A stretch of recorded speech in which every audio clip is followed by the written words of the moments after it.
Assalamualaikum warahmatullahi wabarakatuh.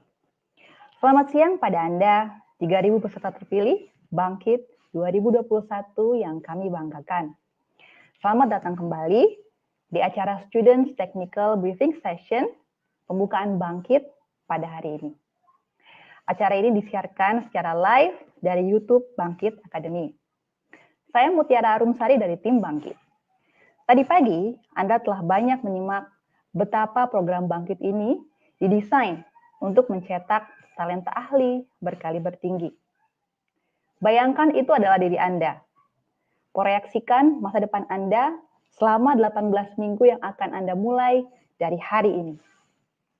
Untuk itulah, dalam sesi pertama pada kali ini, kami ingin memperkenalkan siapa saja tim yang membantu, menyiapkan, dan mengeksekusi Bangkit selama ini.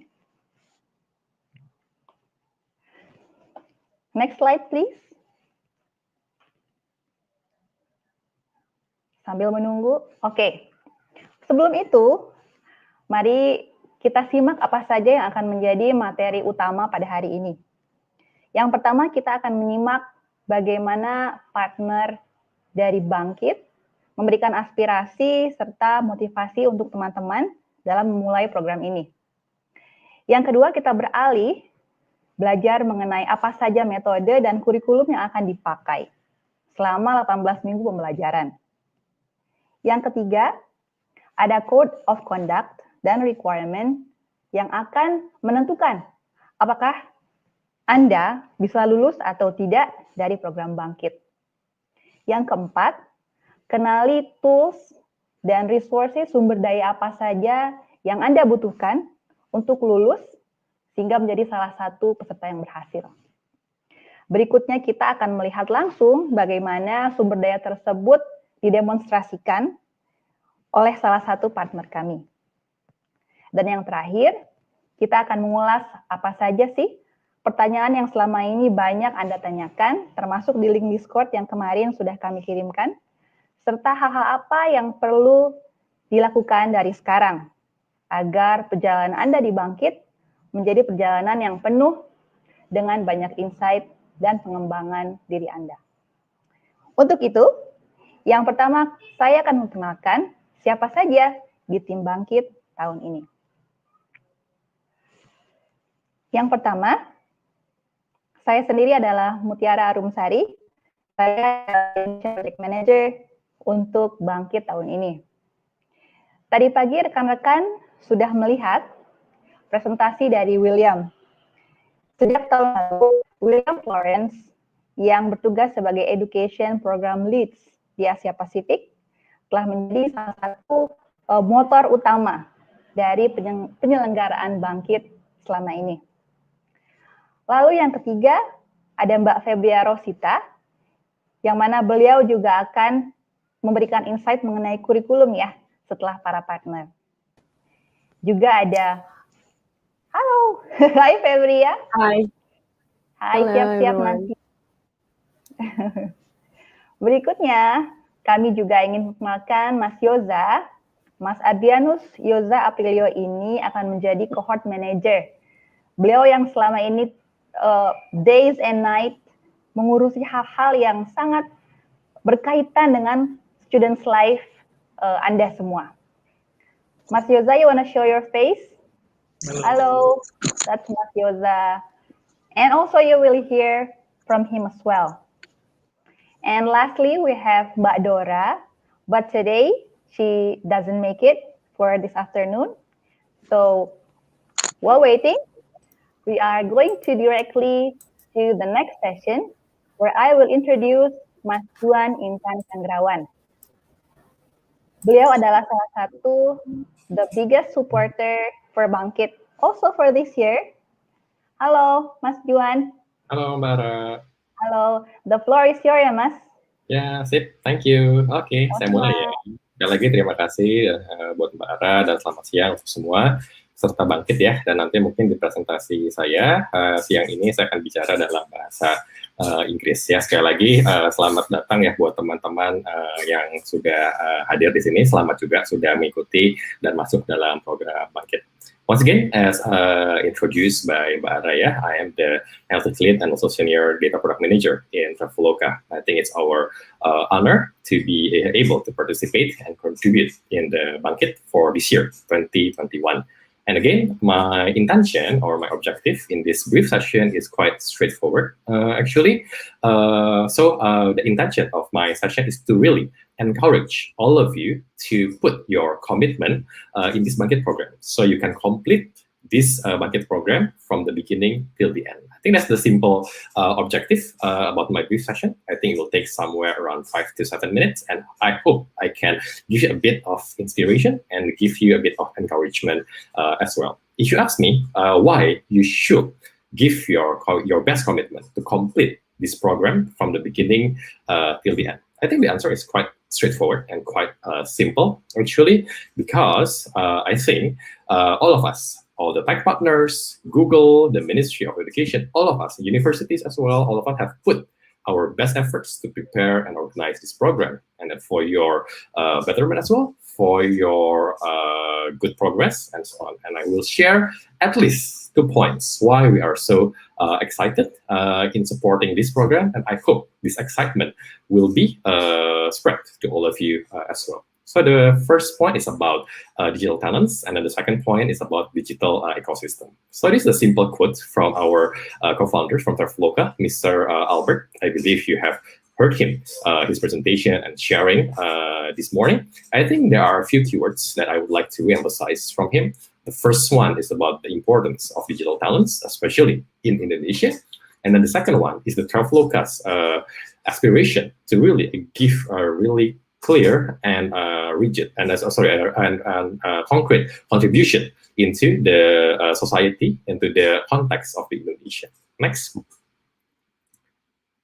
slide, please. Yes. Now I come to my first point about digital talent gap. I believe you have heard about this. So the trend is quite straightforward. I think I put some research and findings in here. So as you can see, there are big gaps actually about the needs of organizations for digital talents, and also the supply, let's say from the university or the market availability about the digital talents. It can be about cybersecurity, it can be about cloud computing, and it can be about analytics, and so on and so forth. And specific in the tech talents gap in Indonesia, I think there are really great shortages as well over here. For me personally, I see this as both challenge and also opportunities. So it's a great challenge because I think moving forward, Indonesia needs a lot of great development in terms of the digital initiative, projects, and so on. And for sure, we need talented people, we need capable people to really able to support and contribute further. And at the same time, this opportunity for you through this Bangkit program to be equipped with all the fundamental knowledge, fundamental skills about digital skill set. And I believe sooner or later, you'll be able to give concrete contribution to the development of digital direction in Indonesia. Next. Now come to my second point. It's about digital ecosystem. So I use this reference from Gartner. So it's quite straightforward. So when you involve in this Bangkit program, you are not only enrolling, let's say, in one or few modules, or you only learn and get certification. No, I hope you can see, at least from the way I look at it, we are, in the end, as a big player in the big ecosystem or digital ecosystem. In this ecosystem, we have, let's say, the tech companies, we have government, we have universities, we have research institutions, we have NGOs, social organizations, and so on.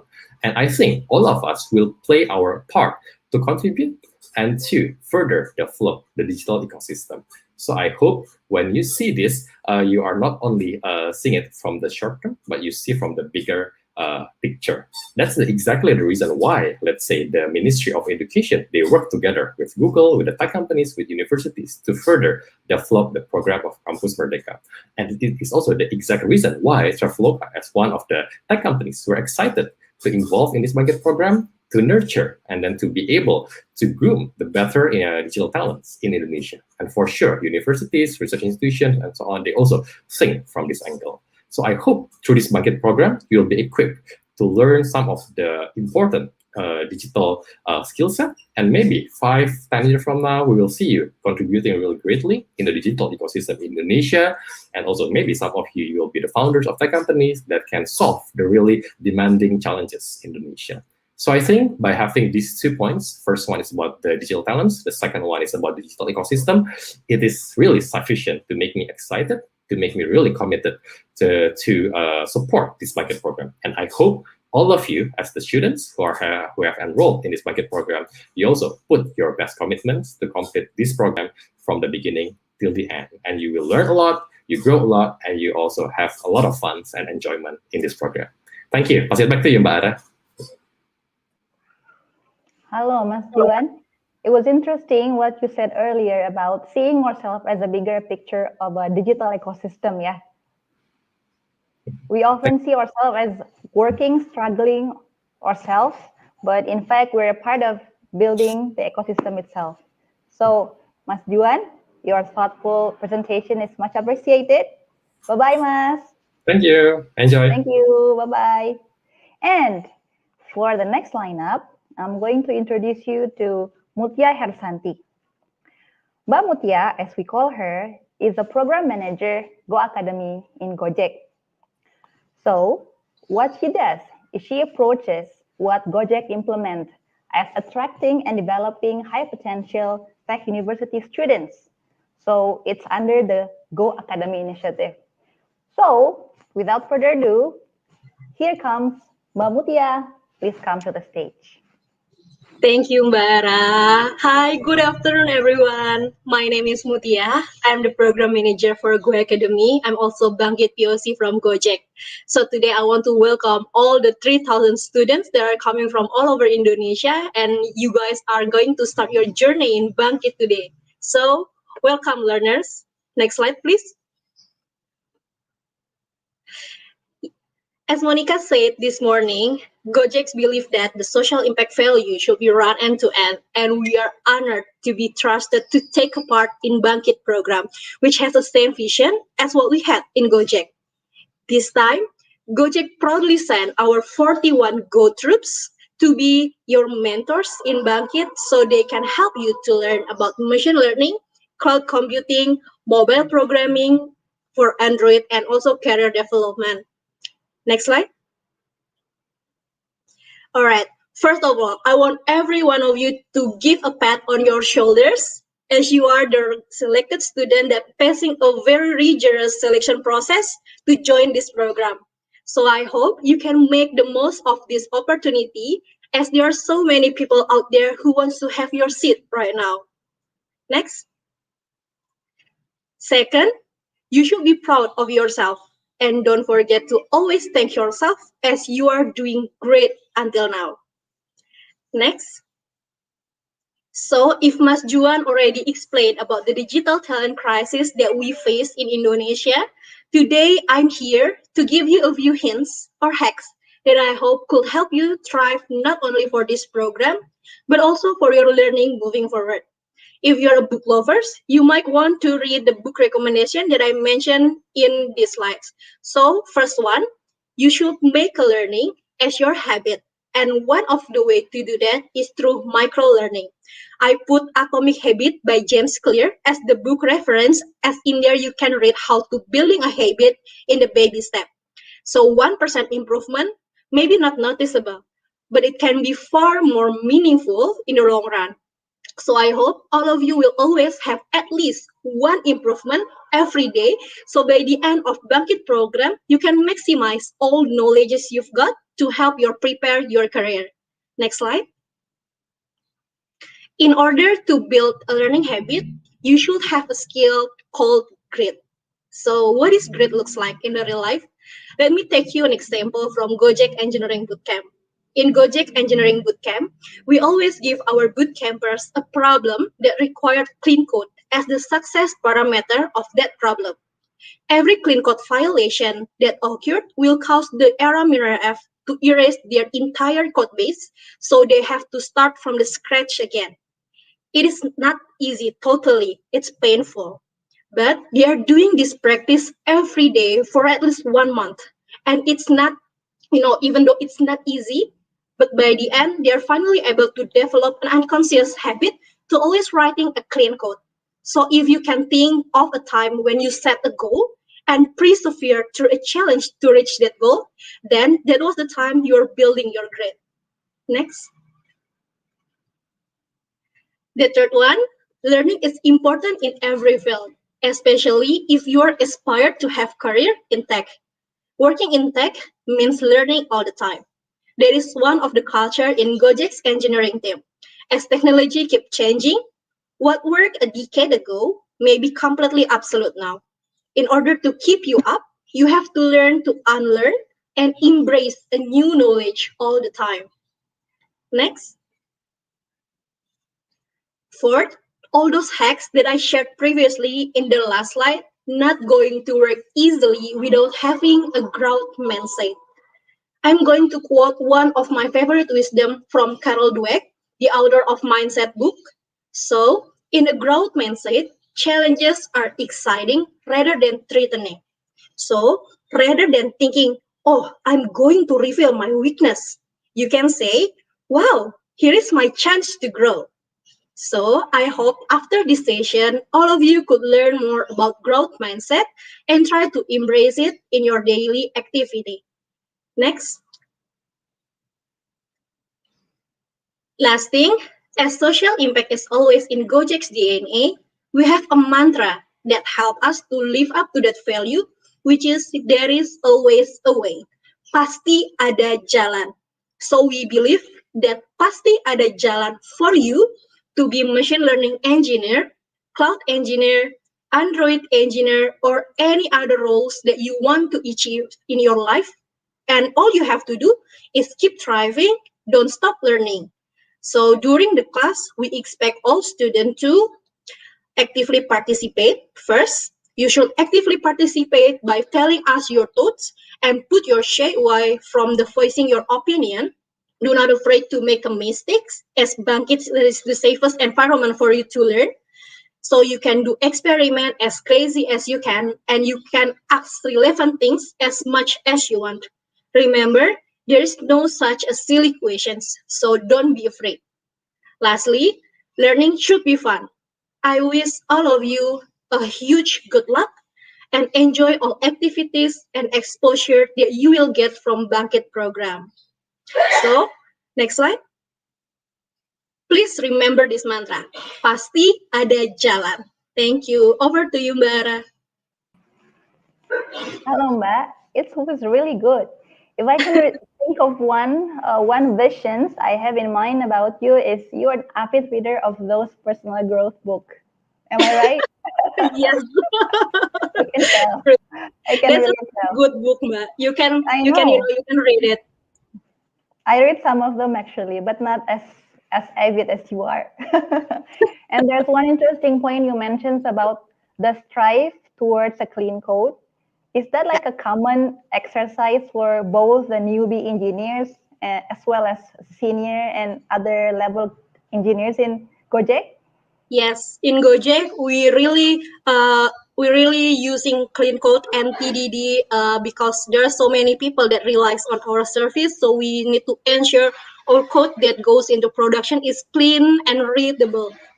Okay, that's a point to make. If students are listening now, they should be aware.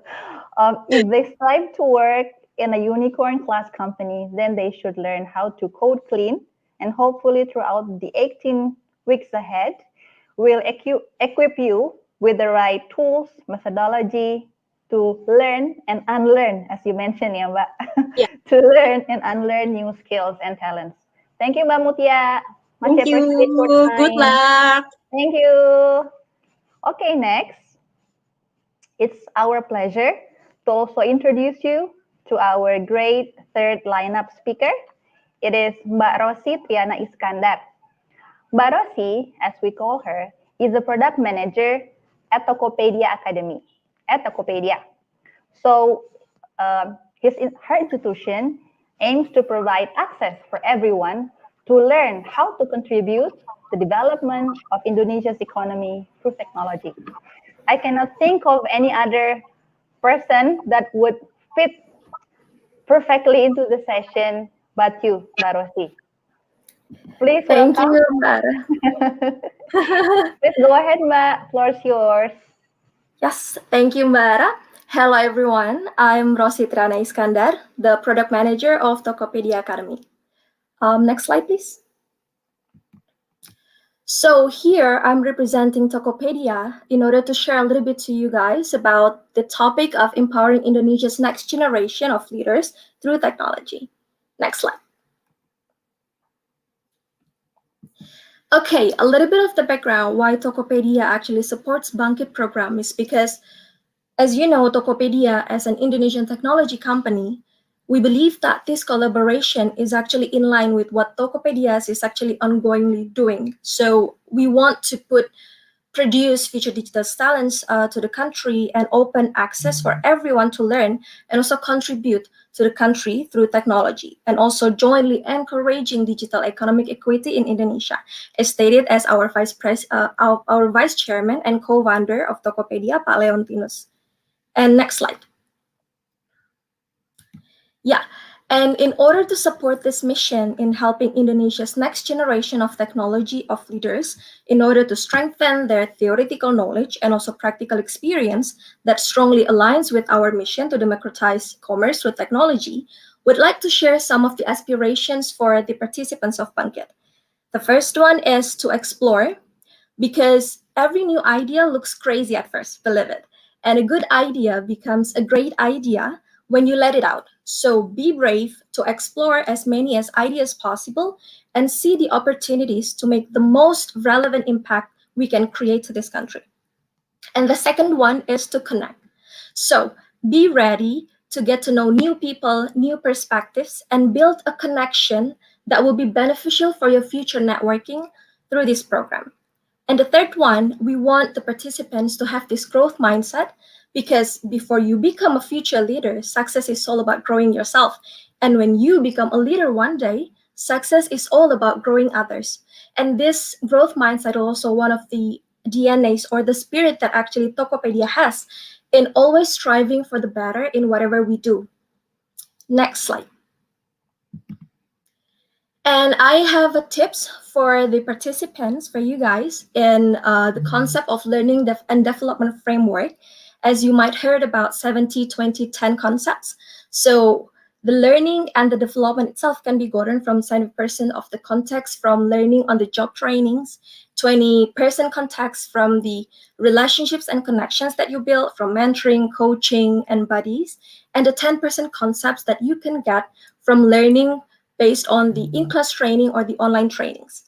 And we'd like to advise you to start planning your personal learning and development journey for this program, because, you know, this is a very important way for you to start so you can actually track your personal learning and output efficiently later. You can start easy. For example, you can start by listing down specific skills or knowledge that you want to learn from this project, or by interacting with the volunteers, by the mentors who will be assisting you through this program.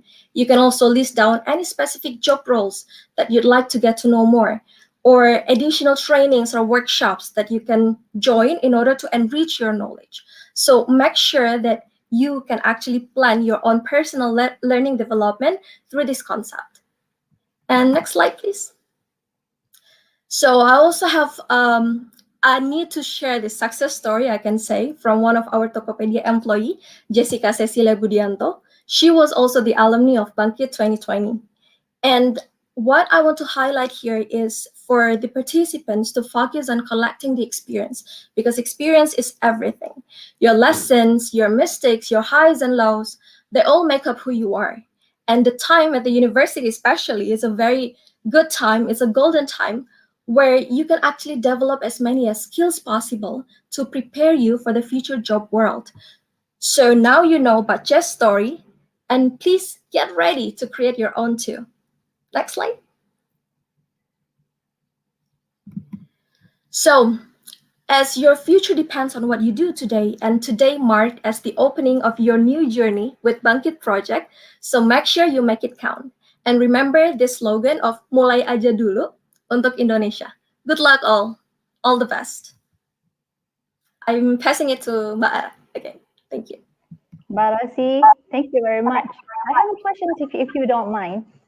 I Yeah, was sure. inspired by your sections about how you divide the percentage of learning method. And you mentioned something about it is that important to have a specific goals and specific work role that we envision to have in the future. Like, is that like a common practice that you've been doing? And do you think how the students can apply that to Bangkit this year? Yeah, I can say that this is one of the way that makes success people is different with regular people, because when you're joining an opportunity or experience, you got to know what you're gonna get from this. What is your expectation? It doesn't need to be something very major. It can be something very small, but it is actually impacted to your skills. So that's why I'm advising this method. I want every participants to know what they want to get from this program, even as simple as I'd like to know how is it looks like to work in machine learning roles, for example. I'd like to know how is it what does it takes to be an Android expert, for example. So that kind of thing is actually that can give you this motivation, that can keep you on track. So at the end of the day, when you finish this program, you can actually learn a lot of things, and you can see that the learning process itself is actually made efficiently. So that's why I'm giving this concept for everyone to learn. Actually, we will do the exercise, Mbak Rosi, later today. So there will be a Nice. session where students will need to think of their short and longer time goals that they have to achieve within this learning program. And thank you for reminding us about that. Yeah. As much as we have to have a big goal, we also have a specific goals, yeah, that can be measured, as you mentioned. Yes. Thank you, Mbak Thank you, Rosi. everyone. Good luck. Bye-bye. And for our fourth speakers,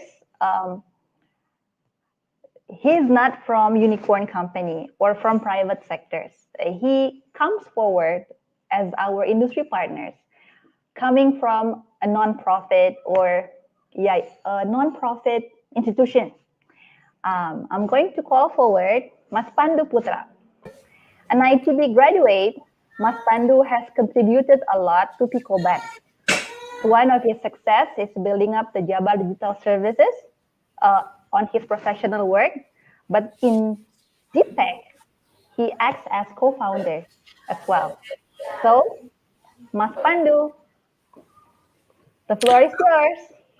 Thank you, Mbak Ara, and hello everyone.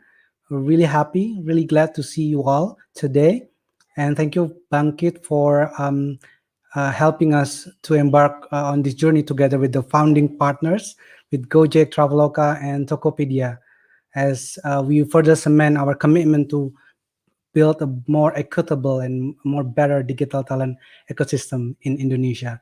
So a little bit introductions. Next slide. You might already know the other founding partners. They are unicorns. So you might wonder who is Deep Tech and what is Deep Tech.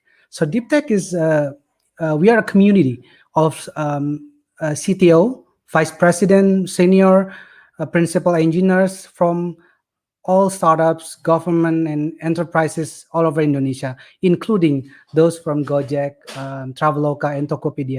So actually our leader, our board director is from Gojek as well. So we started the foundation in around 2019 to basically build more equitable digital talent ecosystem. So our mission is really aligned with Bangkit, and that's why we are really excited to help and join this partnership to help you, these 3,000 chosen engineers, would-be engineers, to become the next generation talent of Indonesia. So we are now 200 members strong, and this is usually by invitation or recommendation, but you all can join us in our groups, public groups, and our forums. Later I will introduce it to you. And we are based on all over the world. So Indonesian engineer diaspora and also people from Indonesia who works in Google or other companies across the world. So next slide.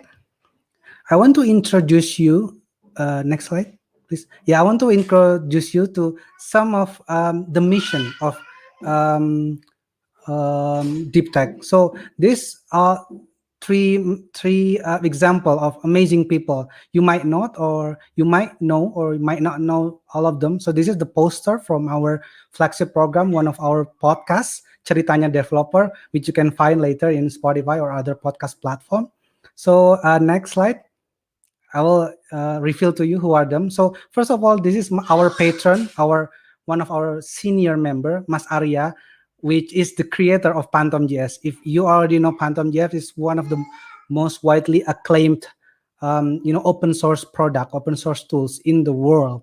And Mas Arya is the creator of that. So he's an actual living engineer, Indonesian engineer that become prominent in international stage, and you can be Mas Arya as well. And also Mas Adiguna, which is the research one of the research scientists in Google DeepMind. He is an expert on NLP, natural language processing, which you might learn in machine learning course later. And also for you, for those of you who are young,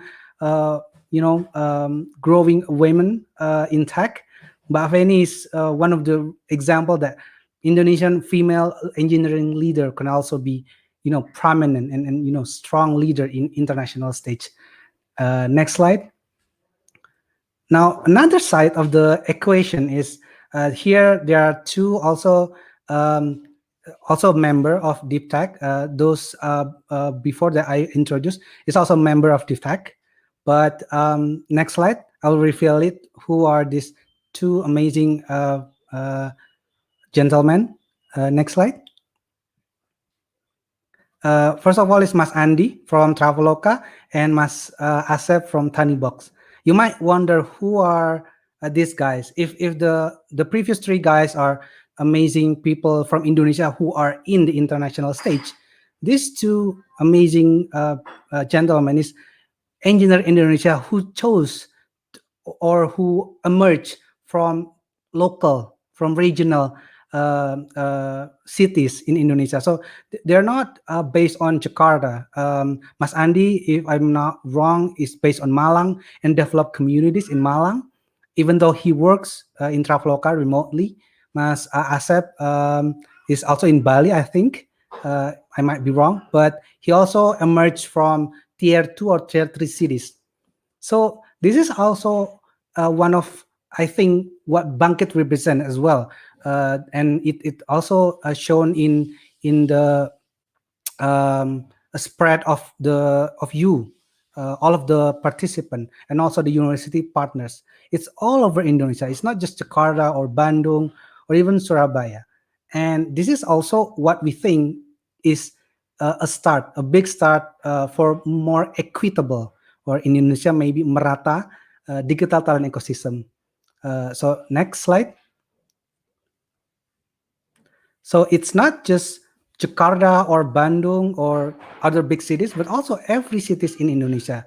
And what we think, next slide, is great, and Bangkit represents our dream.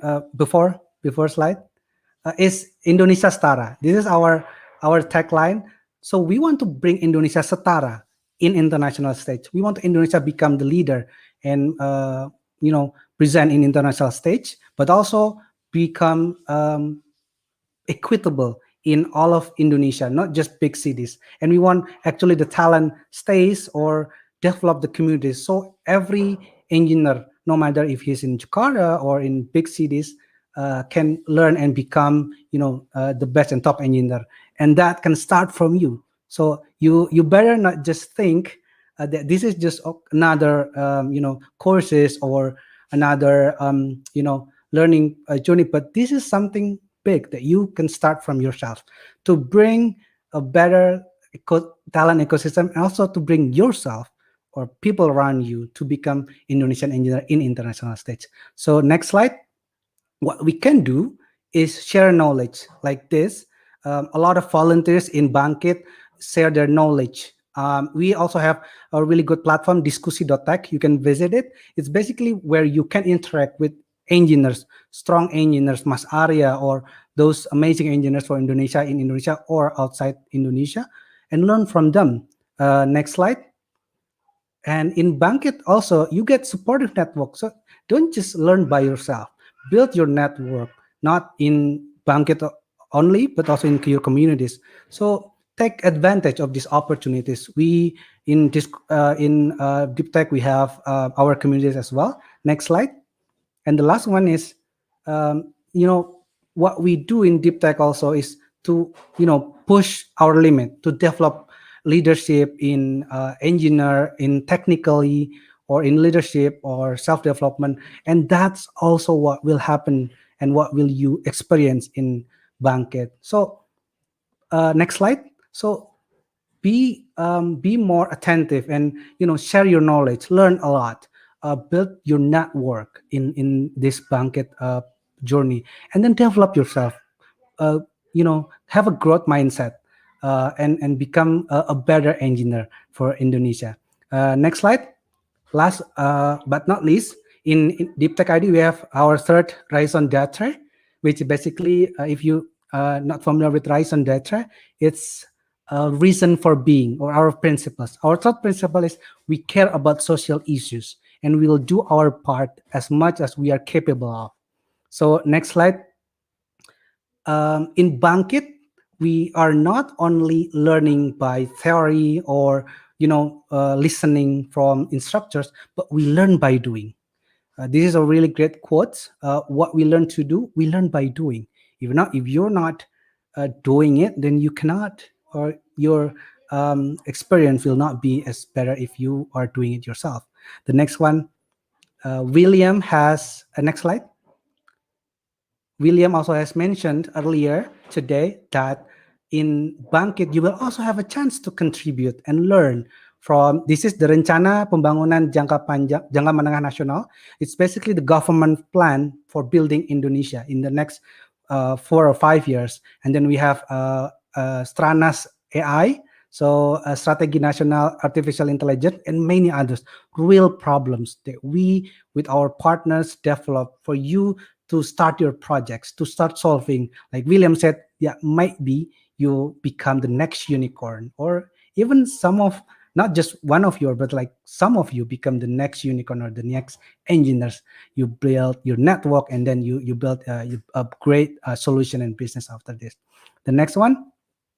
So in Bangkit Capstone Project, this is those two. You can contribute while you're learning, form a team, solve real social problem, and then learn from that and get funded if you are doing the best and you are become the best, the 15 best. And last but not least, next slide. I think in Bangkit, this is a powerful learning journey for all of you. So try and experiment boldly. Don't be afraid. This is the safest environment and the best environment, because you can learn from volunteers from 24 countries in the world, 22 companies, and you will have a lot of resources. So don't be afraid to fail. Fail fast. Fail in the early phase. Don't be afraid to fail, and then grow significantly. Learn from your failure, from your experiments, and become a better and the best, and then also the next generation talent of Indonesia who will bring Indonesia in international stage. Thank you very much. Back to Mbak Ara. Mas Pandu, thank you very much. I really appreciate the part when you mentioned about Deep Tech members and founders. They all themselves coming probably from tier 2 cities, not the kind of image that we used to think that, oh, those tech leaders, they must come from a certain background, right? So what I would like to ask is, considering that Bangkit participants are 3,000 from 22 provinces, 250 universities, some of them may be very used to learning online, very rigorous in using all these tools, gitu. But maybe some are not. in this perspective, what kind of advice would you feel most important to encourage all of us to just be in the same page on this regard? Yes, I think that is the problem of I think that we have also thought about, and that's why that's become one of our pillars, or our mission to bring more equitable digital talent ecosystem. And I think the key point is also shown in this slide, is that it's okay for you to fail, and everybody can be someone they want to be. If they they're okay to fail. They experiments boldly. They want to learn, and they have a growth mindset. So I think, yes, it might be hard for those of you on tier 2 or tier 3 cities who might not have the same resource previously, but this is exactly Bangkit has founded, and Bangkit has started to provide the same resources, to provide the same opportunity for you guys. So yes, it's Yeah. possible. Thank you, Mas Pandu. Secondly, I really wanted to ask, so if students understand from your presentation, we should also see Bangkit as a means to network, right? So Right. in your experience itself, working professionally in various startups and other initiatives that you did, how important it is to have such network, and how do you think Bangkit can support that? I think it's really important in a way that learning by yourself is one thing. A lot of people are engineers are those who learn by yourself. But when you build something big and impactful, most of the times, most likely, you will need other people. uh, it range, you can work with them, or you at least need their knowledge or their experience. So network is really important, where you can have more diverse thinking, not just your thinking, not just your ideas. And the thing is, it's a bit counterintuitive when I said that you need everything from those network. But when you network, don't be transactional, be genuine. Build your network because you want to give and you want to grow, not because you want to get something from them. That way you can build a healthy relationship, healthy network, which will help each other become a better person. What a nice cherry on top of the overall presentation from our partners. Thank you very much, Mas Pandu. I wish you all the Thank best. you. Bye-bye. Bye. Okay. The previous presentation from Deep Tech, as presented by Mas Pandu Putra, is the end sessions of our keynote speaker. So, as you may have listened to there are various dimensions that our key speakers mentions. One says about specific goals, others says about the importance of having a network, and also trusting on yourself. No matter who you are, where you come from, Bangkit is the equalizing access for you to tap into a higher dream of your own. So, how? That would be our first question. How should I start? Don't worry. It's now our time to explain to you how our curriculum, how your next journey in Bangkit will look like, how you're gonna spend your 90 hours per week in a best practice way so that you get the most out of it. So let me hand you to our very resourceful team member, Febria. Hello, Febria. Hi everyone. Hey everyone. So, floor is yours, Febria. Thank you, Mbara. Yeah, I would like to say congratulations for all of you guys to be selected as the 3,000 students for Bangkit this year. And your journey will start today. Next slide, please. So we get a lot of questions from you guys about you asking about how should I start, whether is there any classes that you'll be assigned to, And there's a lot of many other questions about the learning journey at Bangkit. So today I will share with you the learning path and learning method that we have here on Bangkit. First, as a student, you will do your online self-paced learning. This means that you'll be learning at your own time and your own pace through our learning partners, such as Coursera or Decoding. For this, you will get access to their platform, where you can access the specific content that we already curated for you. And to keep you accountable with your self-paced learning, we may ask you to submit some assignment to your Google Classroom. So please check your Google Classroom. So there's a lot of any other questions you may have. What if I stuck in specific topics? What should I do? For this, the first options that I can give you and I can share with you is to reach out to your advisor. So each of the Google Classroom will have advisors where they can help to answer your questions. Or you can always ask help from your peers as the Bangkit participants here.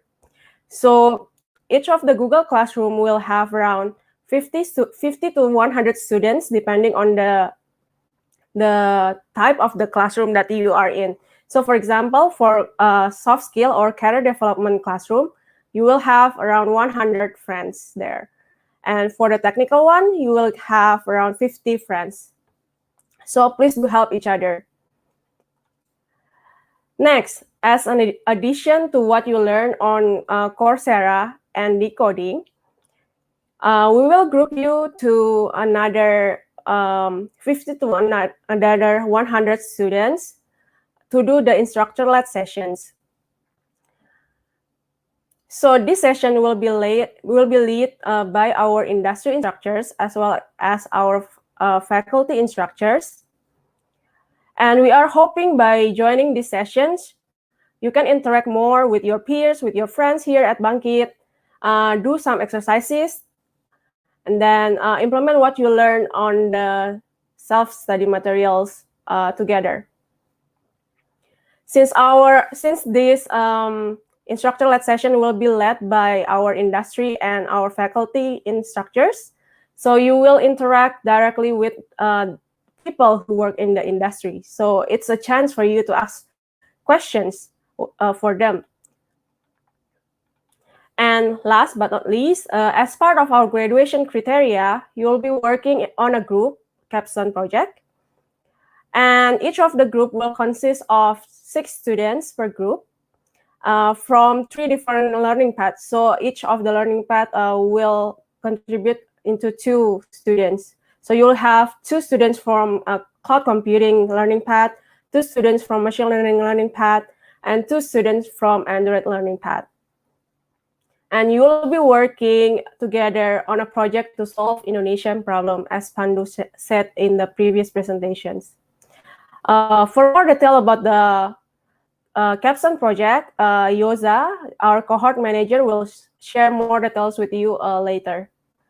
Next. So in Bangkit 2021, you will learning technical curriculum as well as our created career development curriculum. First, let's talk about the tech curriculum. Next slide, please. So for the tech curriculum, the curriculum may vary depending on your learning path. For example, if you choose to do machine learning, you will be learning deep learning AI TensorFlow developer program on Coursera as part of your self-study materials. And to complement that course, you will also have an instructor-led sessions about regressions and classifications that will be led by our industry partners and industry and faculty instructors. This combination of self-study and instructor-led sessions will help you to understand more about the concept and the implementation of machine learning, as well as preparing you for the TensorFlow certification exam. Next, please. Next, for example, for the cloud computing learning path, most of the self-study materials will be delivered on Coursera and Quick Labs. We hope after completing all the self-study and instructor-led sessions, you will be prepared to take your Associate Cloud Engineer certification. Next. Next, please. Okay. Same for Android. Our goal is to prepare you for the Associate Android Developer certifications. So for Android, you'll be mostly learning on the decoding platform, as well as the instructor-led sessions. Next. The next curriculum for Bangkit is about the career development curriculum. 2 years ago, we had a discussions with our Bangkit founding companies, Tokopedia, Traveloka, and Gojek. And they mentioned that one of the biggest challenges they face when they do the recruitment is to find someone who are excel not only in the tech skill, but also in the soft skill.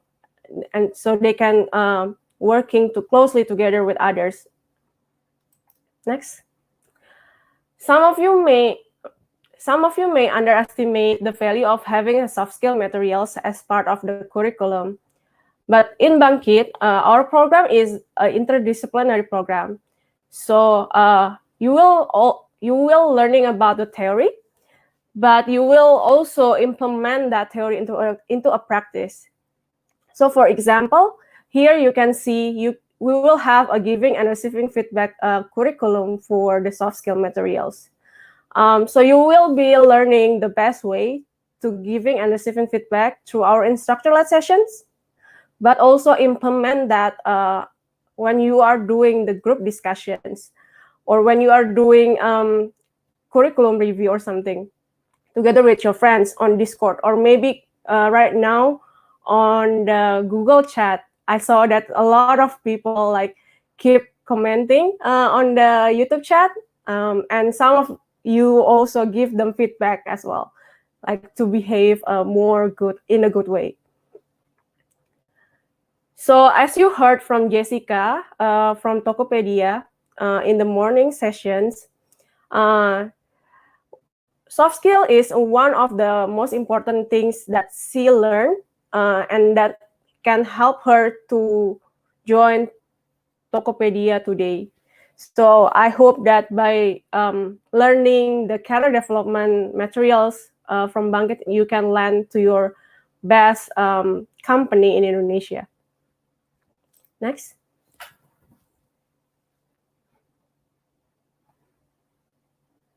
Next, about the timeline. So Bangkit will start on February 15, 2021, or today, and will be ended around June 2021. So you will have around 19 weeks in this program to learn about the technical and the career development curriculum. So we will start the capstone project around April. So between February and April, you'll be doing online self-learning, as well as instructor-led sessions, as well as we will have a guest lecture sessions as well. And after April to June, we will keep the guest lecture sessions. You will start having the capstone project mentoring from our industry partner, as well as we will give you the exam preparations before you are taking the real exam. And then we will also have an online graduation event for you guys. Next, please. So every Friday, we plan to have a guest speaker sessions, and we call the sessions with TGIF, or Thanks God It's Friday. So anyone knows who is the two picture that I put here? You can comment on the YouTube chat so I can see. Okay, if you don't know, they are Lawrence Maroney, AI lead at Google, and Alexandra Snoy, system software engineer at VMware. And both of them is one of many guest speaker that we have for Bangkit 2020 last year. So we plan to have a lot of guest speaker for this year. So please stay tuned. All the information about the GIF we will be sharing with you on your Google Calendar, as well as on your students portal. So please check there. Next, Yoza will be sharing with you more details about Bangkit 2021 capstone project. Over to you, Yoza. Okay, thanks, Febria. So, hi everyone. So, my name is Yoza. Most of the emails that you have received until today is mostly sent by me or my team. So, basically, I'm the cohort manager for Bangkit 2021. And as mentioned by William in this morning sessions, and as well as Mas Pandu from DITEC, we will have a capstone project consisting of 6 people per group. We actually still considering whether you create your own team or whether you should be selected randomly. But basically, that doesn't really matter because I think most of you are like having the SKS and the study credits that you need to convert. So I assume that everyone will still be in the same page, in the same situation. I saw the chat in the YouTube chat actually, like how when we do like final project, like how if our team was like a dead weight or something like that. So yeah, so basically I think we are all in the same page. I assume everyone like doing Bangkit seriously. So again, we also take this capstone project seriously. We tackle the national projects, so it's mid to long range development of Indonesia strategy, and as well as national strategy for AI. So basically, we are talking to ministries and gather the topics that they are really needs to be solved by near future. So basically, what should be enticing you is this can be your steps towards your next startups, or maybe another experience of building a national scale projects. So basically, this should be a very interesting projects to do. And yeah, for your perspective, we put like a 2020 capstone project here. It's basically like 300 participants last year, 78 teams, and we have cities for last year. We have Bandung, Jakarta, Yogyakarta, and Denpasar.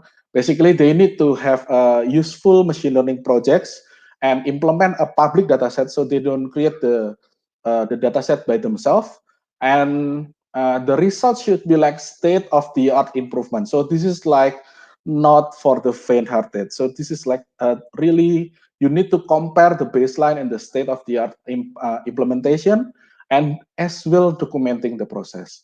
How many teams actually submitted the final projects? 76. So only 2 teams actually dropped out last year. So basically, if we take like the same percentage this year, we should have more than 450 or 500 final projects, capstone projects. So basically, this is like the rounds, the semi-final that we will like peer review the other projects, and then we will select the city final, which judges will be present, panelists will be present, and commenting out on your final projects. And as well, we will have a best project for each cities that we plan to showcase actually last year, but due to COVID, we only do online showcase for them.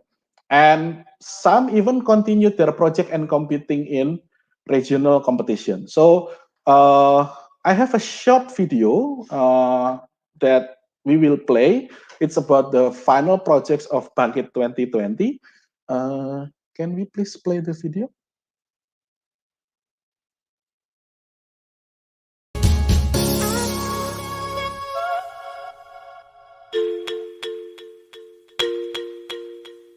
Aku nggak tahu kalian gimana, tapi kalau Daniel tuh benar-benar nggak bisa masak.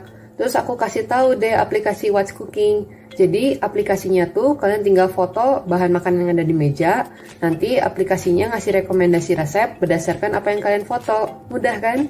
Tim kami sudah membuat sebuah model pembelajaran mesin yang dapat mendeteksi bahan makanan dari gambar Anda. Kami melakukan 3 pengembangan sebelum mencapai hasil yang terbaik. Yang pertama, klasifikasi, lalu objek deteksi, dan yang terakhir, sistem rekomendasi. Kami juga udah mencari market untuk aplikasi ini, dan bisnis model kami nggak hanya untuk aplikasi ini aja, tapi bisa juga sebagai fitur tambahan untuk aplikasi-aplikasi atau website-website resep yang sudah ada. Sekarang siapapun bisa memasak, termasuk saya.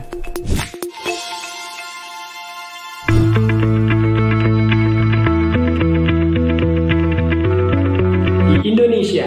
Ini berarti terdapat 33 orang yang meninggal dunia setiap harinya. Kami ingin menerapkan machine learning untuk mendeteksi ketidakfokusan pengendara saat mengemudi. Pertama, kita perlu menentukan apa saja aktivitas yang membuat para pengemudi tidak fokus. Kita kemudian membuat model machine learning yang dapat mendeteksi apakah pengemudi tidak fokus dan mengirim alarm. Ini dapat dilakukan melalui speaker handphone atau menggunakan alarm dalam kendaraan yang terhubung melalui Bluetooth. Early warning system ini kami sematkan dalam gawai yang terkoneksi dengan perangkat kamera di dalam mobil. Para pengemudi mobil atau penjaga pantai, para pekerja pabrik atau para kurir, mereka dapat terluka atau bahkan meninggal dunia karena tidak fokus dalam kegiatan atau aktivitas yang sedang mereka lakukan.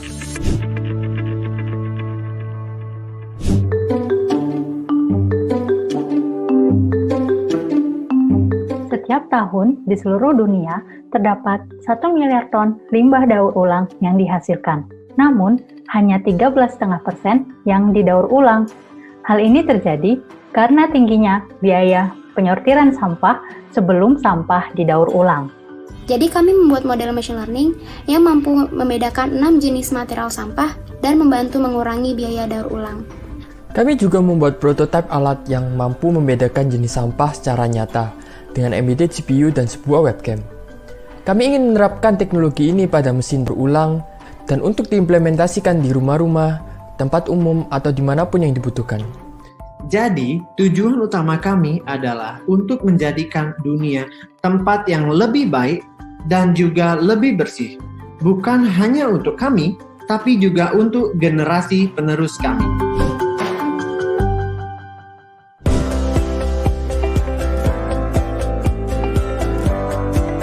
Bahasa membentuk suatu budaya. Tapi, tahukah Anda bahwa setiap 2 minggu, 1 bahasa punah? Di Indonesia, 62 bahasa terancam punah, dan sekitar 11.000 teks kuno belum diterjemahkan. Oleh karena itu, kami mengembangkan model machine learning untuk melestarikan bahasa. Dalam 3 minggu, kami menemukan formulasi yang lebih baik untuk mengenali 20 karakter Jawa, kemudian menerapkan sistem penggambar untuk membangun pengalaman belajar yang lebih menyenangkan. Model ini nantinya dapat dikembangkan untuk melestarikan bahasa lain.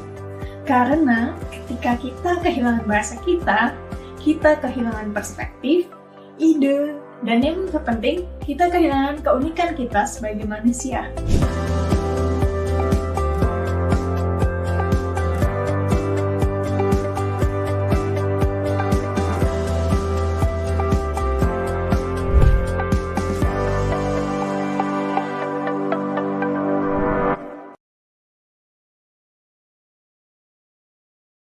Okay, So basically, that's all the best final projects last year. Hopefully, we can find more better projects this year. But yeah, so for those of you who are asking in the YouTube chat, so if the project is not actually the best projects, how should it be ending? I mean, like, can we like do it more? Yes, of course. So basically, I'm myself. I mentor a team of two. You see Iqbal's photo as a graduate this morning, and I mentor both of them, and then they are submitting their Bangkit final projects to a future ready ASEAN competition 2020. So basically, they are the country finalists, if I'm not mistaken. Unfortunately, they didn't win in the regional competition, but yeah, I mean, like, they are already a national champion. So yeah, so I, we don't need like comments that I will be a dead weight, or I will be like doing nothing. You will be doing something in your final project. So basically, everyone have their role. Yeah. So don't be afraid. I mean, like, even if you can only code web, that will be also beneficial for the other team. If you can only do the machine learning part, that also will be beneficial for others. So yeah, that's basically the about the capstone projects. So I hope you are excited as I am. Yeah. So again, to continue on the slides, I'll give it back to Febria. Thank you, Yoza. It's very exciting to see last year final projects. Okay, before we continue, guys, I would like you to take a piece of paper and pen. Maybe I'll give you 2 minutes to take that.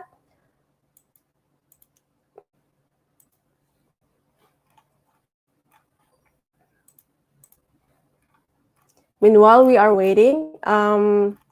Maybe there are questions that I can answer from the chat box. How if we get the same project with others? I think you'll be pitching to get the team members. You need to pitching to us with your data set and stuff like that. Because the same idea, you can have the same ideas, but maybe your data set is different and the result will be different. So yeah, we will discuss about the final projects later in the day. Okay, I think everyone already got their notes. So I would like to ask you to write down what is your goal by joining Bangkit this year, your short-term goal and your long-term goal, what you aim to achieve by joining Bangkit. So I'll give you like 1 minute or 1 or 2 minutes to write down your goals. And maybe after you're done, you can put what is your goal on the chat box on YouTube. And also here, I give some example for you. So for example, if I were in the Google Cloud computing learning path, so the first one that I want to achieve by joining Bangkit is to learn how to present confidently in English. And then the second one is I want to take Associate Cloud Engineering Certification exam. And I want us to graduate from Bangkit together. That's one of the example. So you can write your own. You can write your own in the piece of paper that I asked you to find previously. So, okay, let's wait for 1 minute. So you can write down your goal. So guys, the quest is to write down, not to chat. So I saw to write down, many guys. people like Don't many chatting. people chat. Yeah, write down. Write down in a piece of paper. your long-term and your short-term goal that you want to aim from Bangkit 2021. Okay, I can see some of the short goal here. I want to finish my thesis immediately. Just doing Bangkit to get great score, okay. But I hope you will learn more from Bangkit. I want to learn how to be growth mindset. People looks like, oh, you want to look how growth mindset, how people with the growth mindset looks like in this program, okay. My goal is to pass the certification. Okay, that's nice. So yeah, I think we have some of the goals here. You already write it down in your piece of paper as well as on the chat. So I will explain to you why I asked you to do this. So Bangkit you will be learning on Bangkit around 19 weeks. So it's not a short amount of time. So I want to write down and come back to your goals when you are feeling so down or you are feeling like, oh, I cannot continue anymore. So please come back to your goal, your personal goals that you write down today. So it will keep cheering you up so you can keep continuing in learning in Bangkit this year. So please pin the papers or hang it on your walls near somewhere that you can see clearly. So we can achieve, we can graduate from Bangkit together, guys. I believe that. Okay, next.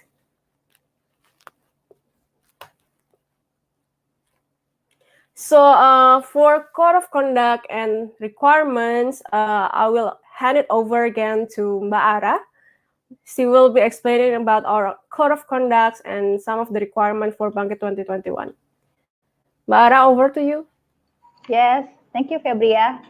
So if you have already written your goal, I would advise, as Febria said, to keep it somewhere safe. It can be inside your book, it can be on your fridge, it can be on your wall where you can see every day. And most importantly, if you are here only to get your SKS done, then you're in a wrong place. Bangkit is designed to fully transform yourself to be a personal growth-minded future technologist. So please use this opportunity wisely. And by having those goals, it will keep you be reminded every time. Because you see, 19 weeks is not a short period. What it takes is you have to have the agility, the resilience, because it's not going to be easy. As you've seen before, the 4 capstone projects that came out in the last closing sessions last year were the one that's made with strives and lots of good efforts of teamwork. So your time will come.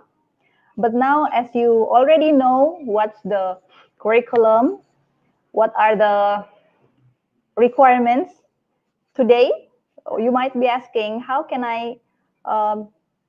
should I and what kind of rules should I obey in Bangkit? So on my next slide, you will see that Bangkit is established with a set of code of conduct. I cannot stress you how important it is to adhere to this set of code of conduct.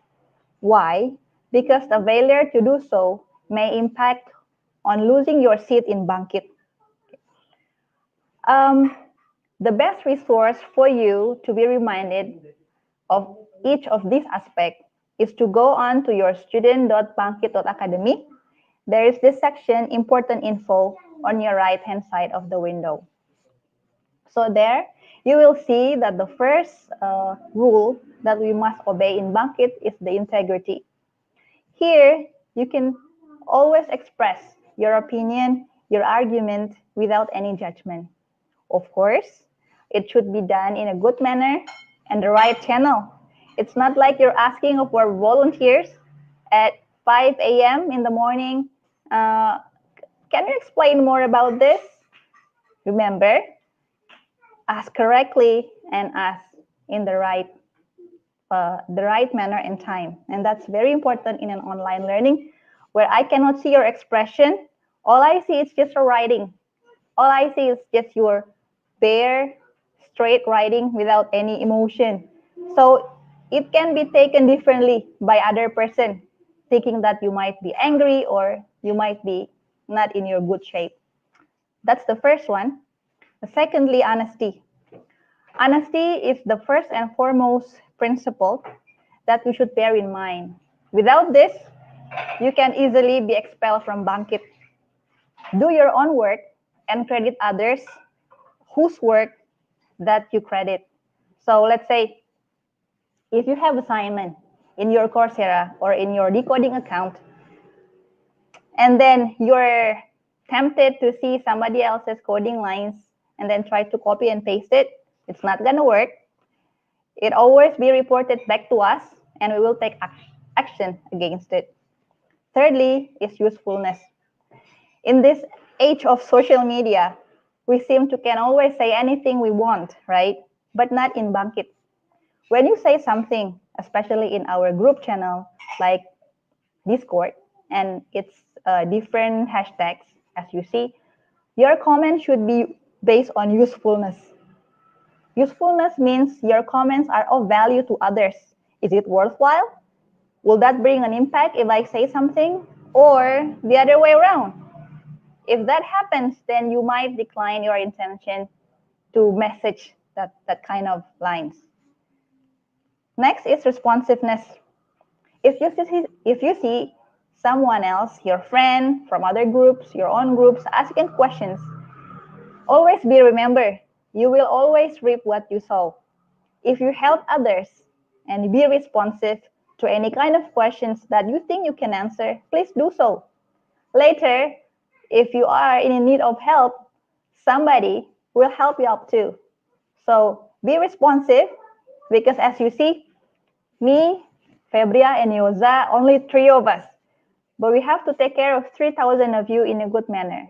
So to help each other, we would appreciate that you be responsive in any communication channel, most importantly. And also, if we ask you some questions through email, through others, as much as we try to also be responsive to you, I just opened my email like 5 minutes ago. It's 100 email already in a span of an hour. So you imagine, if we're quite late in responding to your message, so please be patient. If you see that there's no reply from us, there's a good chance that we might trying to find the answer. Like somebody asked, how can my credit cannot get converted to SKS? If we may get back to you later, please think that we are coordinating with the PIC in your university or things like that. We're doing our best. We're bringing out our best as much as you will in Bangkit. So please trust us as well. Take action. Okay. If you come here on a Google Meet, just to mute your phone and turn off your camera, you're not getting out of it. Instead of listening and actively participating, you just keep it on without really immersing into the learning experience. Then I can tell you right from the beginning that you will not get the most that you could actually get from Bangkit. So be active, participate. If your instructor asks you questions, raise your hands. If your instructor gives you tasks, do it as fast as you can. As we mentioned in the beginning, Bangkit is a full-time commitment. We don't really recommend that you take a full-time job or a full-time internship or a full-time 20 SKS kuliah to be side by side with your Bangkit project. It's so not recommended. So actively participate. This will make you get the most out of your experience in Bangkit. Trust me on that. Secondly, this is quite important. We strongly prohibit anyone in Bangkit to do any type of harassment, sexual harassment, religion discriminations, and whatsoever, and especially bullying. In the Bangkit learning environment, this isn't allowed at all. If you happen to be the victim, or if you happen to witness any type of incidents that may indicate this kind of thing, please email to the email address that you've seen on the screen, as well as in your students' portal. Okay, next slide. What do you need to do so that you can complete Bangkit well?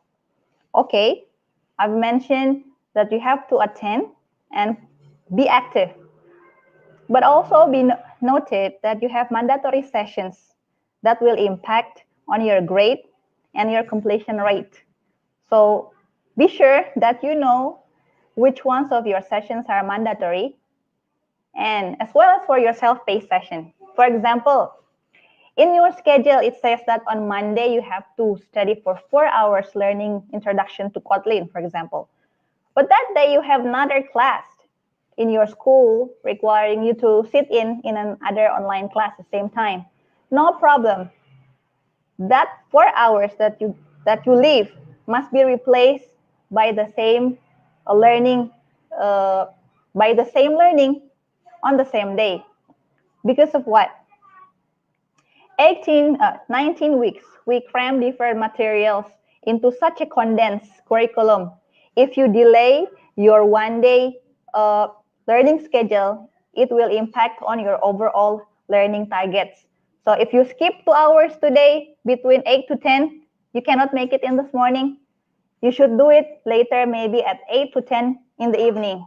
So that will be our advice, to replace your self-paced sessions that you missed on the same day. Or even if you cannot make it on the same day, please do it in the same week. That will be very important for you, so that we don't see any deadliners at the end. That's what we really want to avoid. Third, if you're asked to submit work for assignments and projects, including capstones, it is necessary that you do so. Fourth, completing all prerequisite assignments, contributing to Bangkit capstone project. We will let you know should the arrangement be you choose your own teamwork or we choose them for you. We will let you know later on.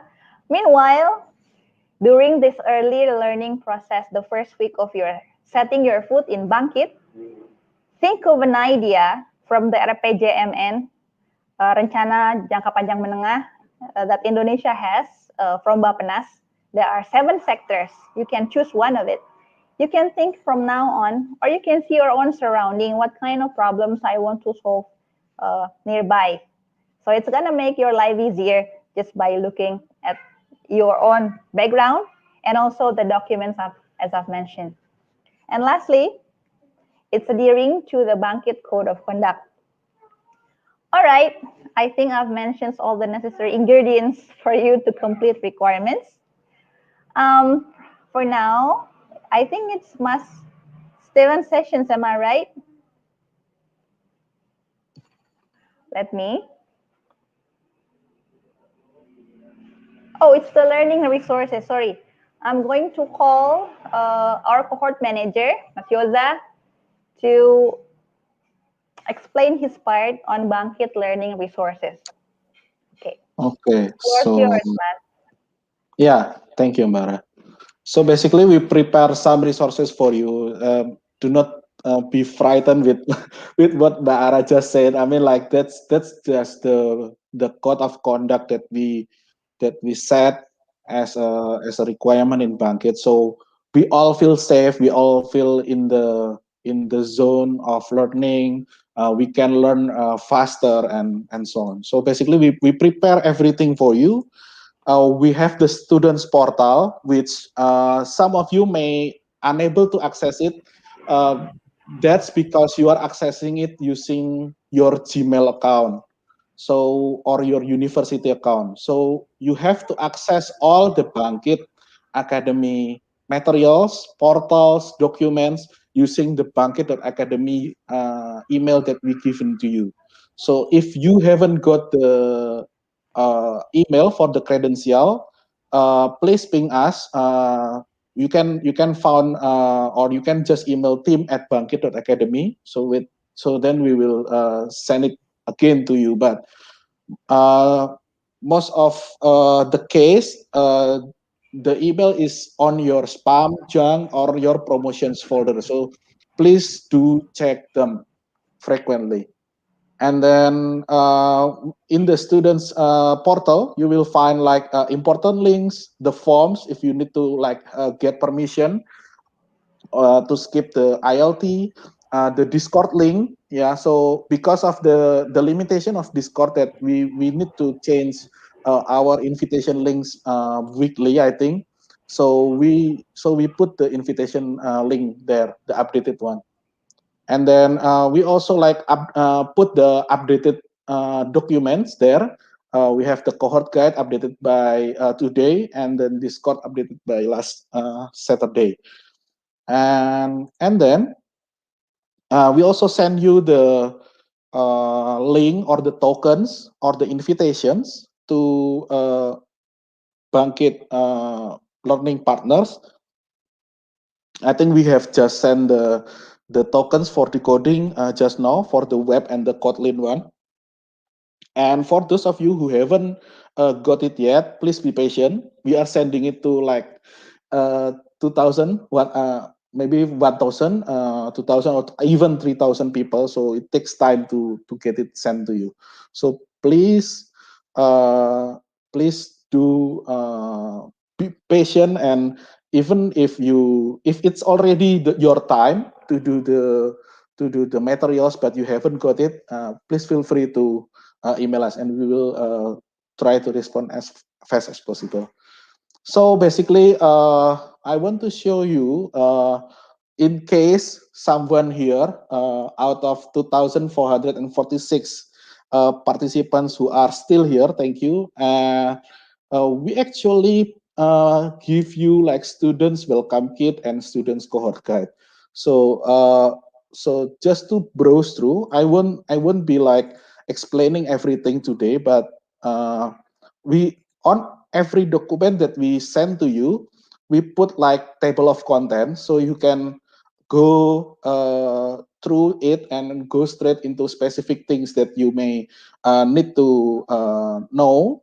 Yeah, so basically we have the general program information, we also have the opening sessions information, we have the environment information, we have the credential, we have the completion requirement as well, and also the pre-work. So if you think that you are lacking in some aspect of the learning paths that you are doing right now, so please do study harder, and maybe you will be beneficial if you try to do the pre-work that we'll put here, as well as the code of conduct that Mbak Ara has already mentioned previously, as well as the cohort guide. So many questions actually in the Discord and the email has already answered in this document. The question is, should I have a Coursera account for separately Bangkit Academy, or can I use my personal account on decoding? How to link them? If I am already graduated from decoding courses, can I renew the score, or can I get higher grade? And everything, we will put them in the cohort guide. And for frequently asked question as well, we will update this document. So please do check them frequently. So everything is already there. Please make sure that you read the emails, and as well as the presentation that we will always remind you that we have already explained and have the notes about that.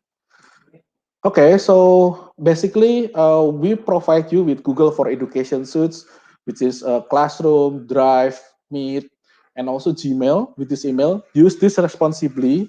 So I know that that G Suite for Education have unlimited Google Drive, but if you are storing anything that's improper, we as admin, we can actually see what you are putting in your drive. So that's also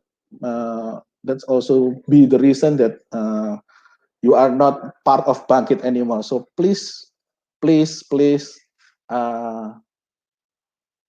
guard yourself. I mean, like, please put items responsibly in the Google Drive as well. Okay.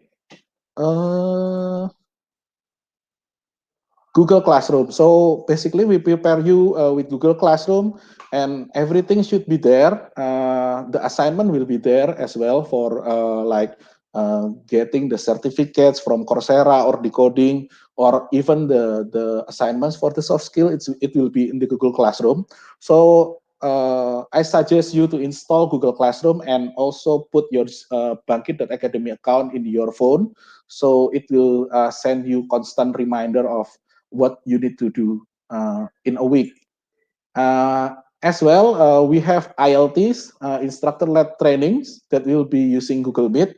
For those of you who are asking whether the session will be recorded, yes, all sessions of the ILT will be recorded, and we have already given the volunteers or the instructors account in Bangkit Academy that's able to record the meeting. So if you join an ILT and they are not recording it, please remind the host to record them. We will also remind them to record as well.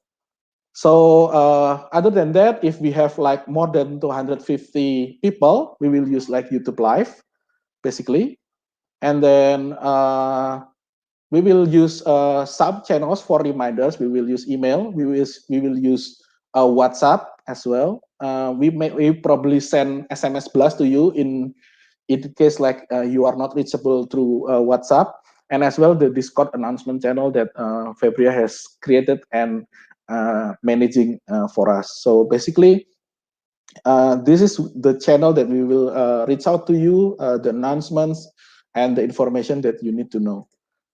And as well, most of you have already known that we are using Discord, and we will have channels in Discord. So specifically, you will be assigned when you are like verifying your identity, and then we will assign you the appropriate channels. Later, we will introduce you in our social tools, which is Tribo. It's not yet we cannot introduce this right now, but rest assured that will make your Bangkit life easier. All right, so okay, with that, I will hand over the session to Stephen. Again, Stephen is a practitioner and a master trainer from Google. What is it called, Stephen? Google. Certified trainer. Google certified trainer. Okay. Yeah. Okay. So the time is yours. Do you need to present something? Yeah, I think so. Okay. I think the slide has been shared. I'll share. Do you get the link of the slide? Wait. I'll put it on the private chat. Okay. So I'll put it. So do you want me to present it for you? Yeah, I think it's better for me to present if it's okay. Yeah. Oh, okay. So you can try to present them. I'll share my screen. Yeah. Thank you. Yeah. Awesome. Okay. Thank you for the opportunity, everyone. My name is Steven. It's it's really exciting to see you all join the session today. And in my session, I'll be very specifically focused on how to help you, because many previous speakers have explained about you need to learn yourself. You need to really, really stay focused. And I would like to share 3 tips how to do that specifically using Google for education that has been mentioned before. So I'd like share with you how to be successful remote learners with Google Classroom that has been mentioned before. So there are 3 tips that I really want to emphasize here, and I think it's very memorable with 3 words that I really want to emphasize is number 1 is about stay engaged with your learning assistant. I'm super excited that all of you have got a lot of resources, tools, which is like, wow, this is amazing. You got a special a Google account, Bangkit Academy account. And I often call that as my learning assistant, as a Google certified trainer, because I found that that app is really helping me to remind me a lot of times. So I would like to ask you like really simple questions that I want you to answer on the chat, because I can read your chat right now. How many of you have never used Google Classroom?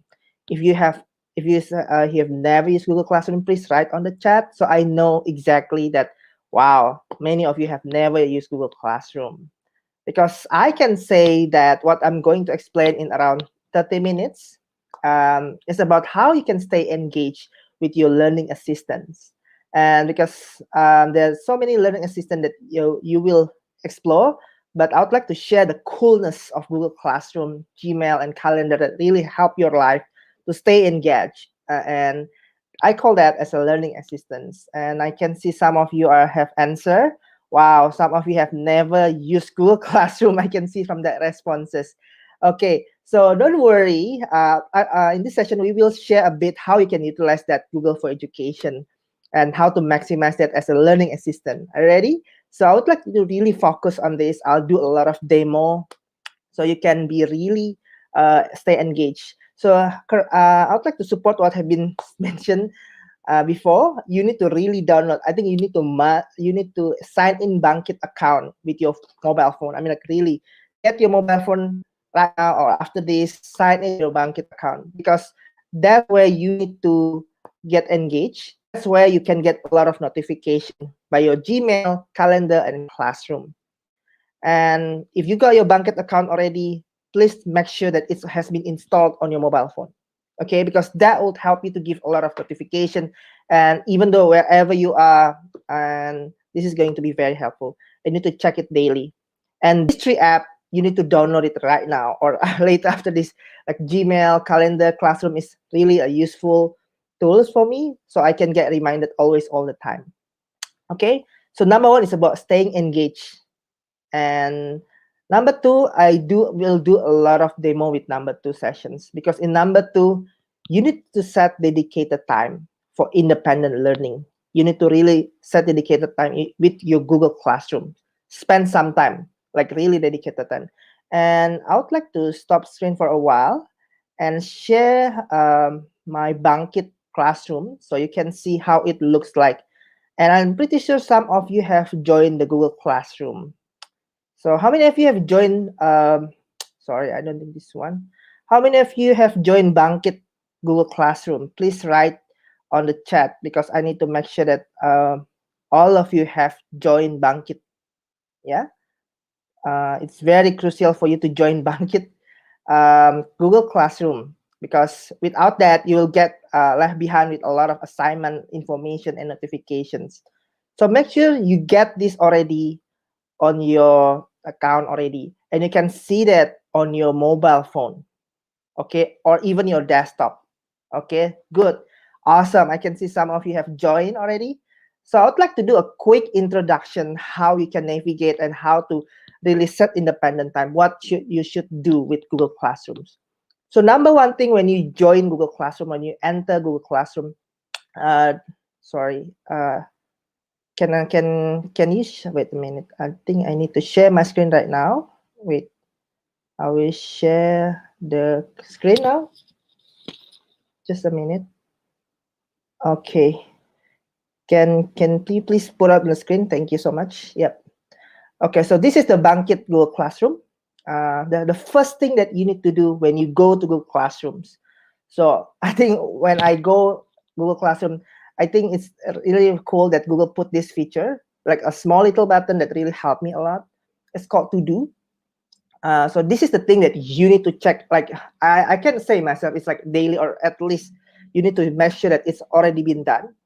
So as you can see here, the to-do list is really cool feature that help you to navigate, okay, what the deadline that you should check. Like for example, oh, next week on Monday, wait a minute, I'll go back again. Next week, you have a reading 1, digital branding. which is due on Monday, February 22. Wow. Okay, this is due next week. So if you want to see immediately what you need to do, go and click it, and then boom, you will see a great instruction that has been provided by your instructor here, Febria. I really love how you put the title and the description. Please make sure that you read everything very carefully. You'll see the title, you will see the due date. Even what I like the most about this, the deadline is also included with the time. So please make sure that you really keep up with this deadline and read the instruction very carefully. And as always, you can click this link. Like, for example, you need to watch the video first. And after that, for example, you need to do something like a classroom setup. And please do click all these link that has been provided. So this is a linkable resources that you can always link. And also, if you can see on the right panel here on the Google Classroom, as you can see here, you can click add or create if they are required. If the instructor required you to submit something, you can always attach something on Google Drive. For example, hey, in the reading, you need to submit a reflection or essay, or I don't know, like your own project. So if you ask your instructor, hey, how should I submit something? You can always find it here on the right panel. When you click it, add or create, and you can attach your file from your Google Drive, and you can attach your file or link, or even you can create any documents. So please make sure that you know how to submit your work, and really dedicate sometimes to spend time to really look how to submit that. Okay, make sure you read the instruction first, click the resources, and make sure you know where to submit. Because otherwise, I don't know, I hope that there's nobody here have difficulty in just submitting assignment. Okay, so if you have seen this Google Classroom and you see the assignment, the first thing that you need to do, read the instruction, click the resources, and know where to submit something. Yeah, if they're required to submit something. But I can see from this first assignment, I don't think you need to submit something yet. So just want to make sure, if you feel like, hey, I have done completing this, watching this video, I have done reading this profile. Okay, all you need to do is just click mark as done.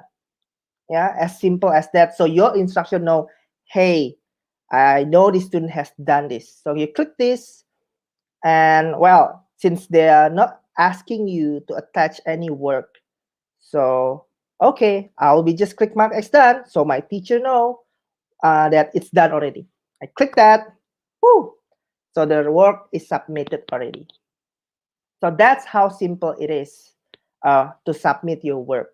Okay, and if you have any comments that you need to address, hey, I really don't understand what to do with this assignment, I'm not pretty sure, is it the correct way to submit?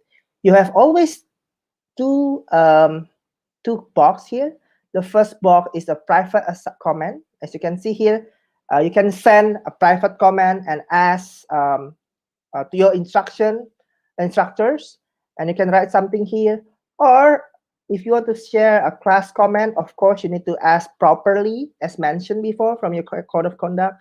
Please ask to the class, hey, do you want to, like, you have any question? Is there any feedback or something? Yeah, you can always do that. So that's actually how you check what you need to do in your Google Classroom. I'll go back again to the classes. All you need to do, go to the side panel here, click classes, and I'll just click this card, go back again. So this is the quickest way for me to find what I need to do. Okay, this is the quickest way before you enter Google Classroom. But if you want to see the whole and the bigger picture, hey, I want to see what is the bigger picture of this Google Classroom. You can always click this Google Classroom, and you'll find something like this, obviously. Like there's a stream here, Bangkit career development. Oh, you know, this is your group, this is your class. Make sure you are not signing up in the wrong class. So you can see here there's a stream. Stream is a place for you to ask a lot of questions. And if you have something, or sometimes your instructor want to share announcements. So please make sure that you check this regularly. Like, hey, is there any new assignment? Is there any new topics? Yeah, I think this is really cool. I know some of you feel like, wow, this is really cool. And yeah, of course, this facility is awesome. And look at this. You see your instruction. Wow, February, I didn't know that you posted a new assignment on 2 a.m. But this is really cool. And you can see like if anything that your instructor want to post something, you can see it lively posted in the stream. And sometimes your instruction can put any announcement to remind you, and it will be directly linked with your Google Classroom on mobile phone. So it's pretty cool. Like, I mean, like when you put a Google Classroom on your mobile phone, you get notification, hey, February just post something and add announcement. So make sure that you really check it both on mobile phone or laptop. It's actually both available. Okay, so you don't need to worry. If you have any mobile phone or laptop, you can both check it. It's actually similar, but I must prefer to put it on my mobile phone as a reminder as well. Yeah, so you can see this stream, and please check it regularly, and check also if there's any deadline. Oh, look at that! I have no work due soon because I just submitted my work already before. So you can always check on this panel as if you want to see if there are any upcoming deadline you want to check. Okay, so the stream is really cool place for you to explore. And if you want to see your actual classwork list of assignment in the one page, you need to go to the classwork.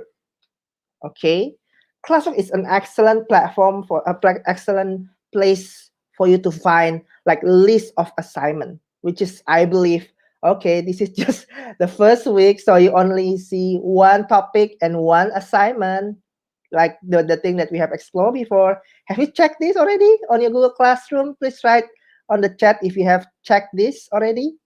Yeah, and as you can see here, since I have submitted my assignment just now before, okay, reading one, digital branding, I'll check again. Okay, this is something that I have done. You can see the color is changed to gray. So when you submit something, please be mindful that the assignment page will be changed into gray. That means that this is not your priority anymore because you have submitted. But if you want to check, hey, do I really have submitted this? All you need to do is go to click view assignment, and you can double check again. Okay, this is the same assignment that you have done, or the due date is here. And look at this on the right side. You will see there is a place for you if you want to unsubmit your work, or if you want to check whether your work has submitted. Oh, it's written unsubmit. That means my work has been submitted. That means my instruction know I have done my work. Okay, so this is like a pretty cool way to communicate your to your instructor. But if you feel like somehow, hey, I think I submit the wrong assignment, don't get nervous. Don't be afraid. Always click unsubmit. Here, there's an unsubmit button, and I click unsubmit. There you go. I think, and the status will be back that you are not submitted your work. So every time you have submitted your work, you can always take it back and unsubmit your work again to just correct and to just make sure you do this before the deadline, because after the deadline, sometimes your instructor need to check or probably grade it. So they need to know how many of you have done this. Okay, so make sure you really pay attention on this simple thing. Okay, and I'd like to see, I'd like to show you if the assignment has been unsubmitted. Look at that. Okay, I think the color is still gray, but it's strong gray, as you can see here. That give you a signal that your work has not yet been submitted. Okay, so you need to click view assignment again. All right, there's a mark as done button. I need to click mark as done, and boom, I click mark as done. As simple as that. Okay, later on, please do practice on this and make sure that you really check everything.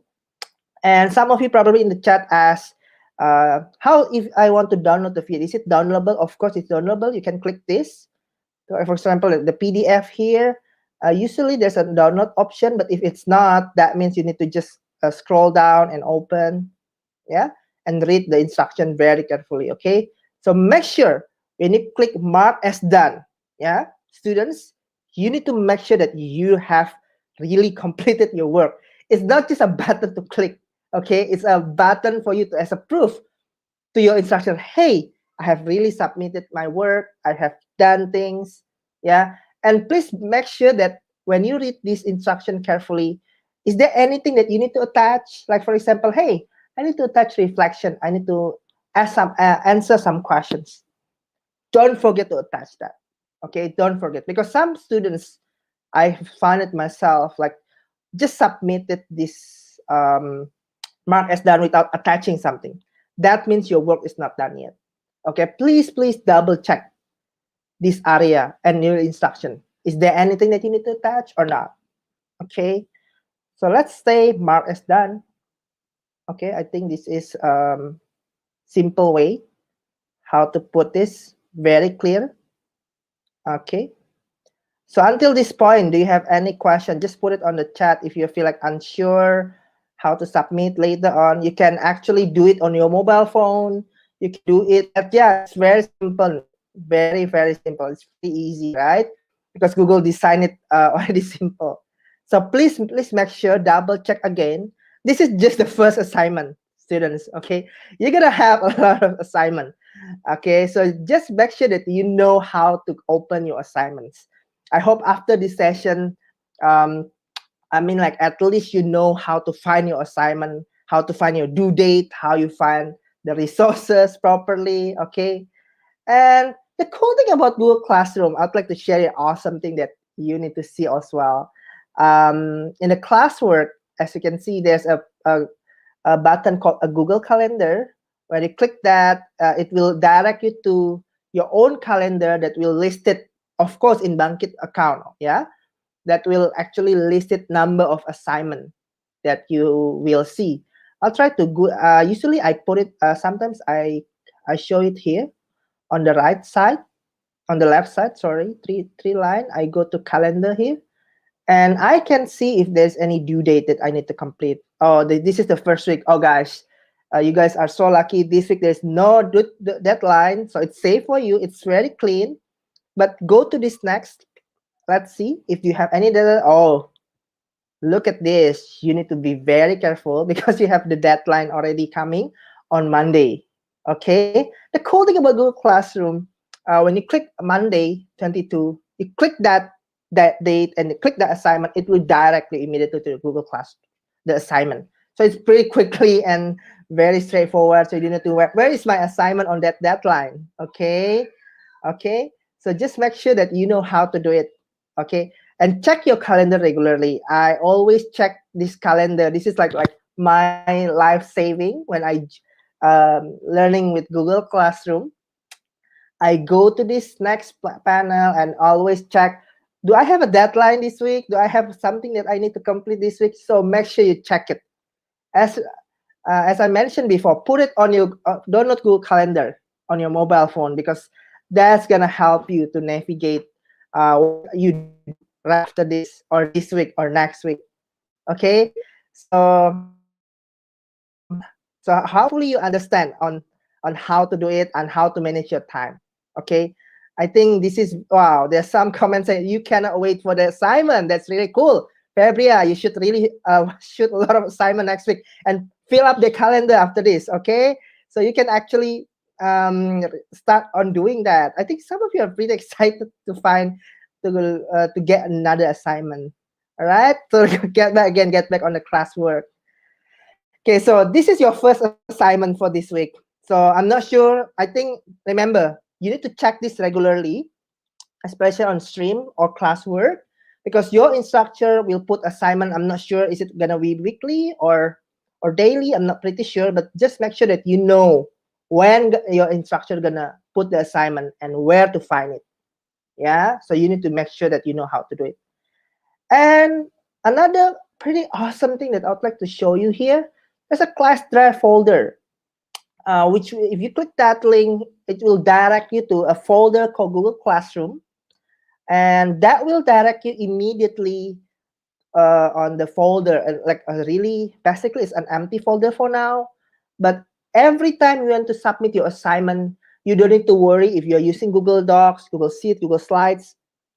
Yeah, everything that you put using Google Docs and Slides and all the attachment that you put on Google Classroom, it will save on your class drive folder, so you don't need to worry. That's why you get the unlimited storage for this learning process, because oh my gosh, you're gonna submit a lot of work, PDF, and I think you don't need to worry about where to find your file. Okay, if you feel like, hey, where should I find the file or my attachment, you can always go back to class drive folder to find your own assignment. Yeah, and please use this properly. Yeah, okay. Now I can see some of your questions here. Few assignments. So basically, private comments is directed. Actually, it's just like for sending like a private comments if you have any specific comment, and class comment if you want the class commented on something. I mean, like ask the class about the comments. Yeah. Okay, let's go back to the classwork. I think now you already know how to navigate and use Google Classroom. It's pretty straightforward. And make sure that after this, you check it regularly. Yeah, it's gonna be your learning assistant. And the last thing that you can go here, you click people here. And on the people section, you'll find your teachers there, who is gonna be your instructor, of course. Okay, you can see your instructor here. And you can find your classmate here, which is, I think, one of the most exciting part. Okay, you know that this is gonna be your friends for Bangkit journey. So make sure, I mean, like you get to know them. I mean, like probably you have your own chat platform later on. Try to get to know them and try to help each other. Yeah, be helpful, just like what have been mentioned before. Be helpful and try to remind each other, because I hope that each class will finish. I mean, like we'll have the finish the classwork better and better every time. Yeah. So yeah, that's all about Google Classroom. So I think it's pretty straightforward. And I hope by now you have already downloaded Google Classroom on your mobile phone, and you have seen all the classwork that has been given. And now by now, I hope that you understand how to use Google Classroom. Yeah. I think this is going to be very exciting, because all of you will be joining a Bangkit classroom, and you all will see a lot of stuff happening here. Okay, and so it's all about setting yourself to set an independent learning time. So make sure, I think you need to allocate sometimes, like really dedicate sometimes to check this regularly. And the last part, I would like to share tips with you guys is about, you need to make sure that you know how to interact properly. So Google Classroom is a platform for you to do your independent learning. Where should I find if I was invited for a Google Meet session? So I just want to make sure that you know how to do that. Allow me to share another screen after this. Just a minute. Okay. I'll go back to my slide first. So you know already how to check your stream updates, understand your to-do list, review your work, and don't forget, oh yeah, one thing that I forgot to mention, make sure you check regularly if your instructor distribute your score, I'm not sure, or even like feedback. Make sure you read that in Google Classroom. I mean, like, because there are some instruction, probably instructor will give you like a score or feedback. Yeah. So make sure you read that carefully. And if your friend has up a question, please make sure to read it carefully before you ask the same questions. Okay. So make sure you know how to set dedicated time for independent learning with Google Classroom.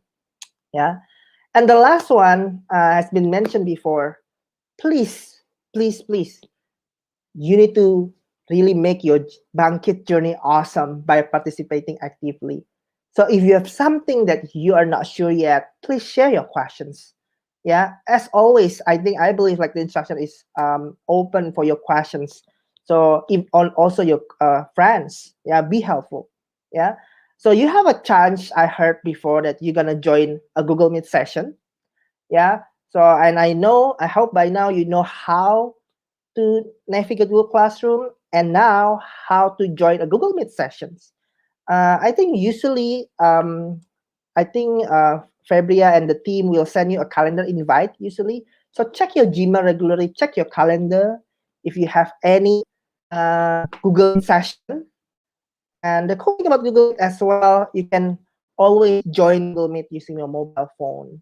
And you can always click the link easily.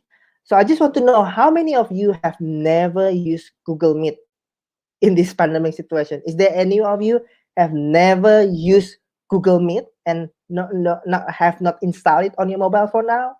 Just want to know if you have never used it, and please answer it on chat. Yeah. Just want to make sure. Okay. Yeah, I think there's a lot of question here about Google Meet and Google Classroom. Yeah. Okay. Some of you probably have never used Google Meet. I would like to I would like to make sure that you know how to join Google Meet properly. So usually your instructor will send you a calendar invite or a link for you to join the Google Meet. So it's pretty straightforward as well. You just click the link and you'll go directly. Yeah. And I'll just show doing a demo for those of you who have never used Google Meet. Again, please allow me to share my screen. I think Google Meet has been my favorite video call apps during this pandemic situation because it's pretty simple, straightforward. Okay, some of you probably used the other platform before. Okay. All right, just want to make sure you know a code of conduct how to join Google Meet. So I think some of you have know about Google Meet, and make sure before you join in Google Meet, make sure you join with the right account. On the right side here, as you can see, there's a Bangkit Academy. Please make sure that you join the Google Meet with this Bangkit Academy, not your personal account. Okay, because it's just easier for your instructor to know you better. Okay, so make sure you join this with Bangkit Academy. And before you join a Google Meet session, I strongly encourage you to use your time for, to check. This is a kind of like a waiting room, I call this, and really make sure that you utilize this waiting room at your best potential. Again, this is your learning assistant, right? So you need to make sure that everything is going fine. So all you need to do is just check your audio here. This is what the cool thing that I saw from Google Meet. So before you join, I always check my microphone. My microphone is correct, installed already, and speaker is correctly installed. Even like camera. Just want to make sure that, as mentioned before, there are some instructors will require you to speak and probably show on your camera. Make sure everything installed and prepared well. Yeah. And the cool thing about Google Meet, you can actually record a short session to just do a testing. Yeah. Wait. Okay, something like this. As you can see here, I'm testing my audio, and you can see the video clip. As you can see here. Yeah. Okay. Mic, speaker, camera connection is perfect. Awesome, right? So you have a checklist for you before you join in Google Meet. So every time your instructor invite you, you are more than ready to join. Okay, because your mic, your microphone, speaker, camera is well prepared. Yeah, I understand some of you have probably has connection issues sometimes, but at least now you know, probably if you have any issue with that, this is the reason, because there's a problem with your internet connection. Yeah, and if you're done, it's pretty straightforward.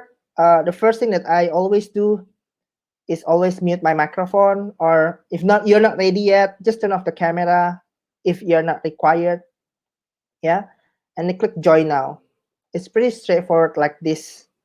Yeah, as you can see here.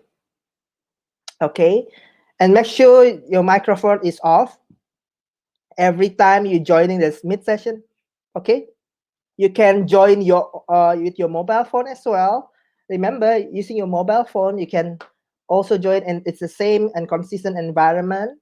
Yeah, and as mentioned before, please stay active. I mean, like, don't just just watch, because Google Meet session is way more interactive sessions. I think it's kind of different because it's a smaller group of people. So if you have got any invitation, a Google Meet session, the first thing that you need to do is I always go to this chat. Yeah, you can just communicate something if your microphone doesn't work, or if you cannot put on your camera on, just communicate and try to be confident. I mean, like, try to communicate your question here. Share any concern, any idea. Yeah. Hello, everyone. Just want to make sure that you wave at people, or just like ask a lot of questions here. Yeah. And you have a similar feature, raise your hand also, if you want to ask questions to your instruction. Or you can also present your screen here, as simple as this. If your instruction, hey, I want you to show off your project. Yeah, I want you to know I want to really see your project looks like. So be assured that you know how to present your screen, okay, before you're joining the session. So, and the cool thing about this, you not only can show your screen from your mobile phone, from your laptop, but also you can share your screen on your mobile phone as well. So that's another cool thing that you can do using Google Meet. You can share the entire screen, the laptop, a window, and a specific tab for you if you want to share something. Yeah, and I think it's pretty straightforward. And just be mindful, you know how to chat. And the last one, there's 3 features that you need to know. In Google Meet, sometimes probably your instruction will split you in smaller group using breakout rooms. So be alert on that, so you know where to go. Yeah, there's a breakout room in Google Meet, and also polls. Yeah, this one is actually created for you if there are some questions. Please make sure you participate on the polls and Q&A if you have any, if your instruction want to ask you something. Okay, so I think that's all about Google Meet. I'm pretty sure by now you already know how to use Google Meet properly, how to use how to really championing to be successful students, online learners. Yeah, and I'll go back to my slide again. And by now, you already know how to share your questions, ideas, and suggestions. Yeah, and I'll go back to my 3 tips on how to be a successful remote learners with Google Classroom. Number 1 is about staying engaged with your learning assistant. Make sure you check your email, check your classroom, and install your Bangkit Academy on your mobile phone. And number 2, set dedicated time for you for independent learning. Set some time for you to check Google Classroom like daily or even weekly. Yeah. Make sure you know how to navigate, how to submit assignment, how to read the announcement, how to find instruction, how to get the feedback from your instructor. And the last one is about how you can share your questions, ideas, suggestions properly, yeah, during the Google Meet session. And I guarantee you, if you listen to my session carefully and you do these 3 tips, I can assure you that you're gonna be a successful remote learners if you're really committed on this. Okay, I think that's all. I just want to make sure that you know how to properly navigate. Yeah, and hopefully you're gonna excited because you get this facility, and I hope that you don't waste the facility and really use this facility at the maximum potential to help you learn using Google for using Google G Suite for Education that you got. Yeah. If you have any question, just please to put on the chat because I want to know if you have any question probably comes up. Please let me know if you have any question, something that you are not sure yet. Please do let me know. Yeah.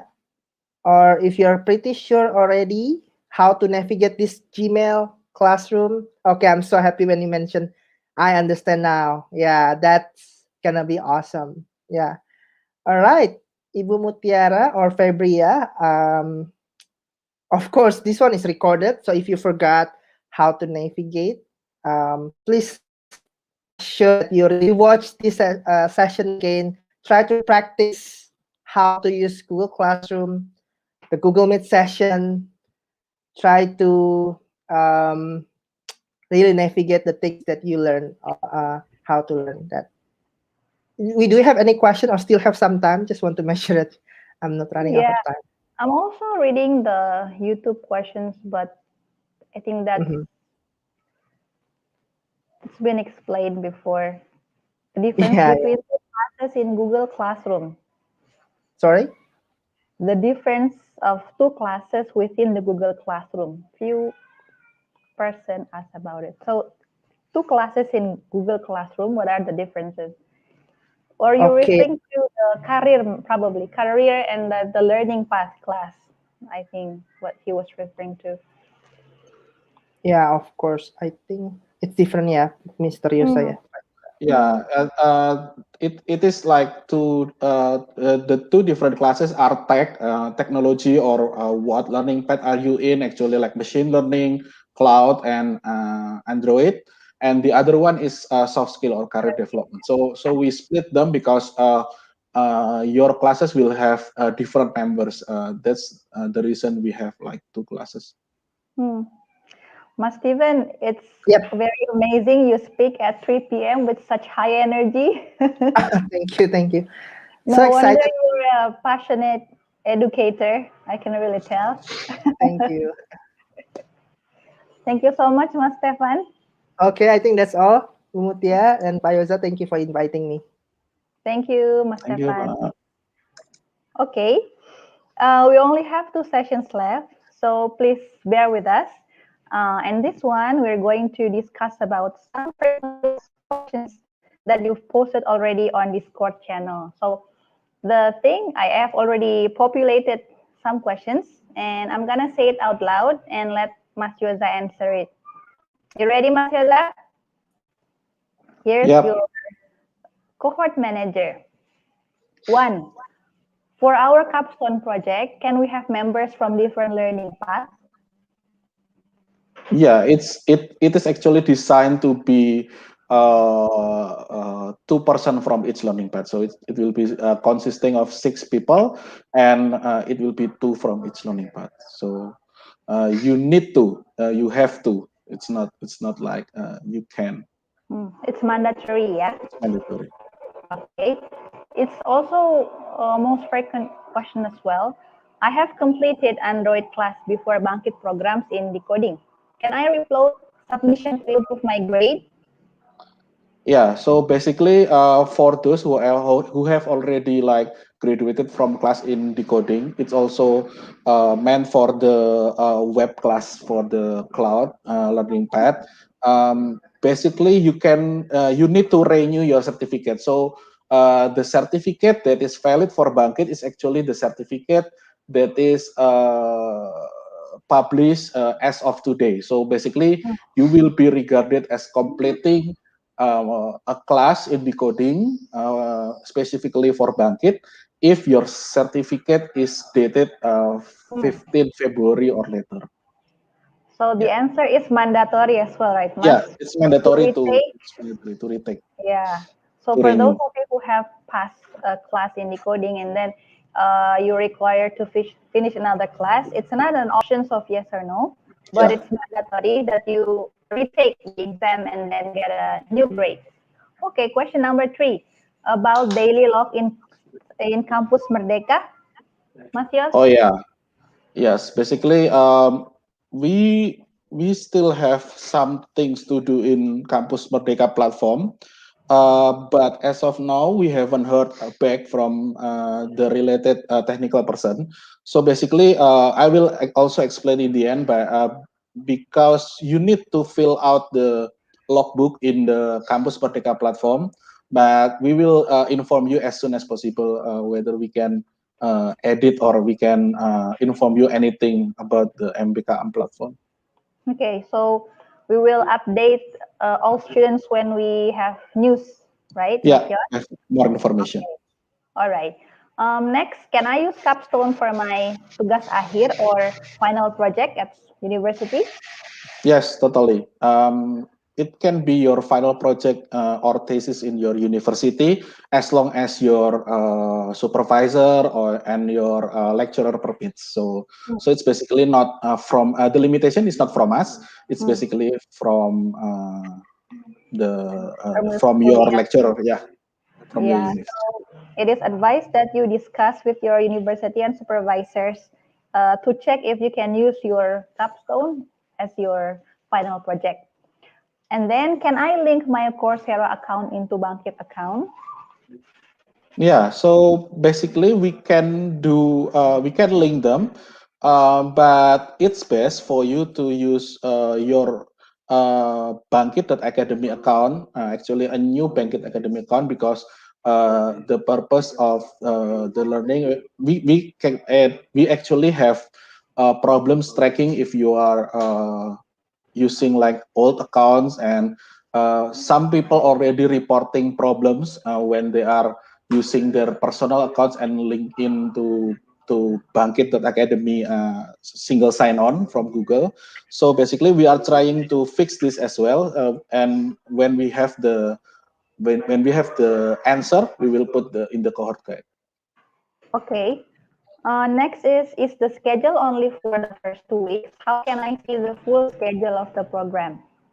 Okay, so basically, we only get confirmation yet from our volunteers up to the second week. So basically, we need to arrange their schedule. You know that we have like 300 plus volunteers, so we need to schedule them and put them in the right classroom and so on. So basically, that's what we can guarantee you, that we will at least give you a schedule a week in advance. So basically, when you are in the first week, we will already give you the schedule for the second week. Those kind of. Okay, thank you, Mas. Bangkit host university that we chose during registration. What is that for? Okay, sorry, but can you repeat? Bangkit host university that we chose during registration. What is it for? Oh, what is it for? So actually, it will be used during the capstone. I mean, like if your project has been chosen as the best project, we may put you in the incubation of those host partner university. But yeah, as of now, it's not. It doesn't really matter for the studying phase. I mean. Okay. How do we use Kampus Merdeka to report to our supervisor? Yeah, that's the same question basically from the earlier one. Basically, we have a logbook system in the Merdeka Belajar, and we actually have the guides, but we need to make sure that it's stable and robust to be used. I mean, like we don't get confirmation yet about that. Okay. Sorry, Mas Yuda. I thought that was different questions. Yeah. Sorry.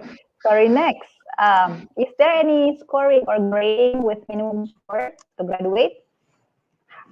What is the minimum? Thank you so much. Basically, the completion requirement is already in the cohort guide or in the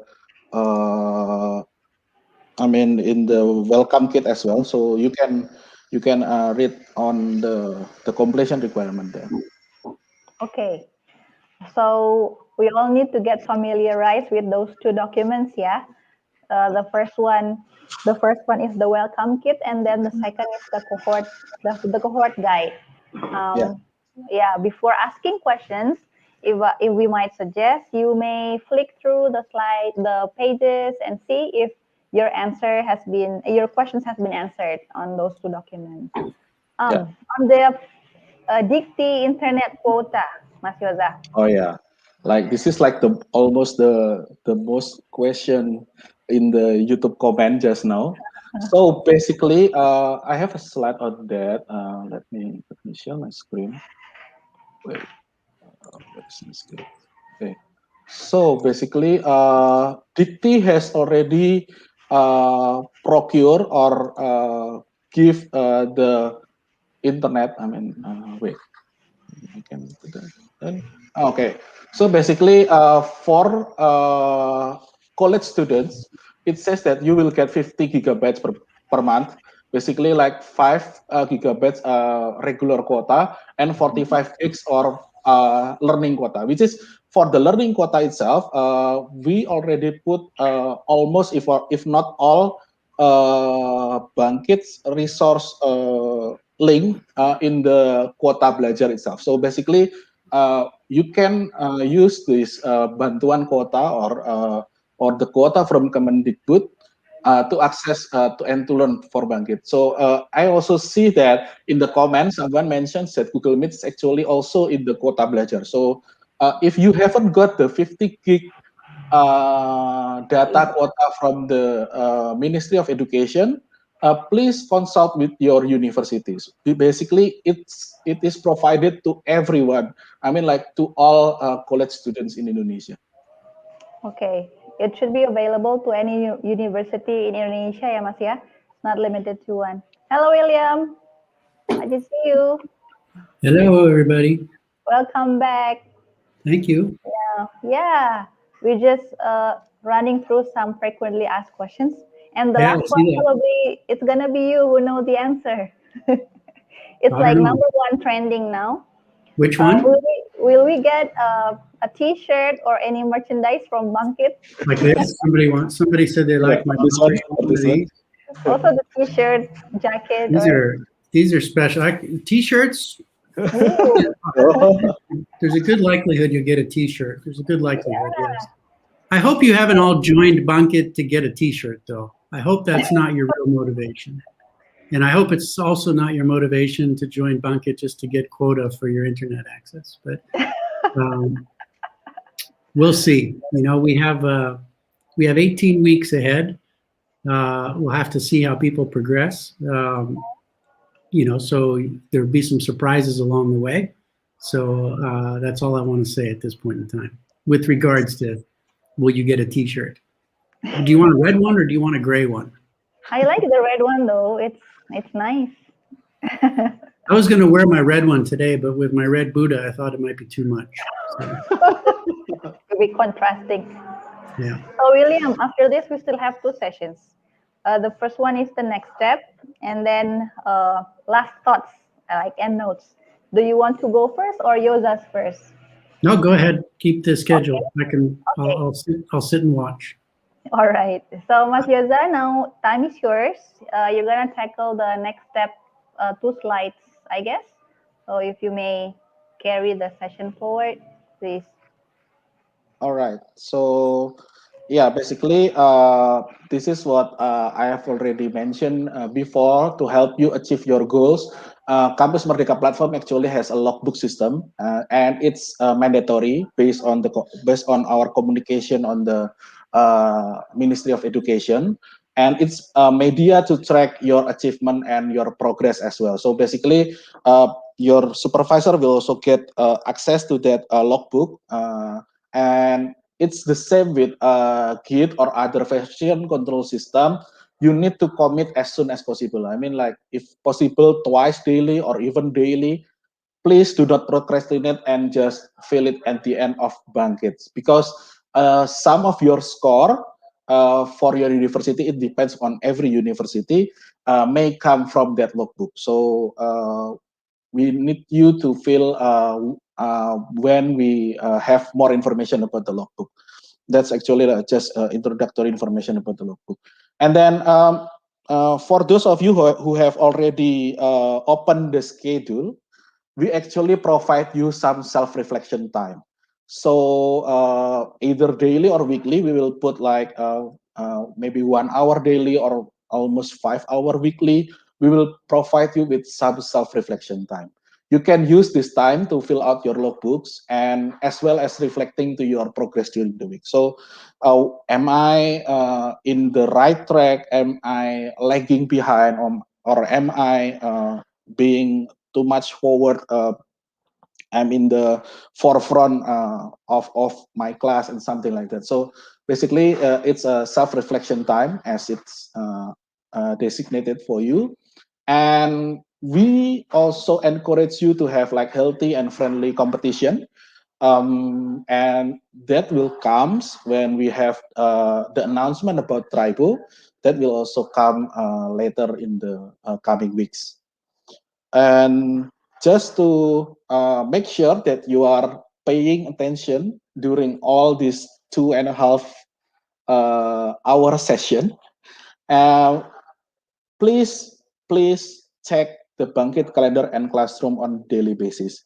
As also Stephen mentioned that we encourage you to install classroom and calendar on your phone and check them. It's no use if you are only installing them and not checking them. So please check them frequently. And then as you have committed to Bangkit, you will have things to do every weekday up to June 25th. So we actually have assigned the study time, the ILT time, and as well as your certification prep time and your project time. So if you think that it's a rather impossible task to do, I suggest you to create small checklist. Small checklist will help you go through everything that you need to do. And trust me, when you giving check mark on one of the tasks or any of to do that you need to do today, it will help you and you will feel like you are achieving something. So if you are familiar with to-do list or any app, Google Keep or anything, please do so. You can use that, or even you can use like any paper and pen and pencil. Just make it like reachable within your hands reach, so you can like jot down every time, and then you can cross them when you are achieving something or done with your to-do. And then, as Mbak Mutiara already said, when in doubt, please check your students' kit or guide and your students' portal. You can ask any one of us, Mbak Ara, Febria, or me, if you didn't get the answer in the kit or guide or even in the portal. The email that is your go-to is team@bangkit.academy. Last but not least, please be patient because you know that we manage like 3,000 cohorts and everyone may be emailing at the same time. So please be patient. We'll try to get to your email as soon as possible. All right, so I think that's all from me. When I'm ending this, I will hand it over to William. He have some words to say to you all before closing this session. Okay. Thank you, Yoza. I'm just reading through some questions. It looks like there's a lot of questions about Kampus Merdeka. I think Kampus Merdeka is down right now, so understand we don't run Kampus Merdeka. We're users just like everybody else. So if you have trouble with Kampus Merdeka, there's hopefully a place for you to contact them directly. And if not, we'll get an email for you to email them directly. Great. So is it just the closing that I'm doing right now, Yoza? Yes. Okay. So I think you've had a long day. I think you've been at this for probably 2.5 hours in this meeting alone. Plus, hopefully, all of you were at the opening session earlier today, and I'm sure you've had a lot of information thrown at you. So you might be just a little bit overwhelmed. But I wanted to just make, I guess, probably a few comments or reflections. and just kind of share these with all of you as we begin this journey. The first thing to say is that it's going to be a lot of work. We actually added quite a bit of curricular content to Bangkit this year relative to last year. And the reason for that is primarily that last year it was designed so that people could complete it even on a part-time basis. This year, as it's part of Kampus Merdeka, we wanted to make it full-time, which is to say that this should be the only thing that you are working on during this school semester. And as such, we needed to make sure that there was enough curricular content to basically meet the requirements of earning university credits, your SKSs. So expect that you're going to have to apply yourself. We estimate that on average, each person is going to have to invest between 40 and 60 hours per week. So this is a full-time commitment.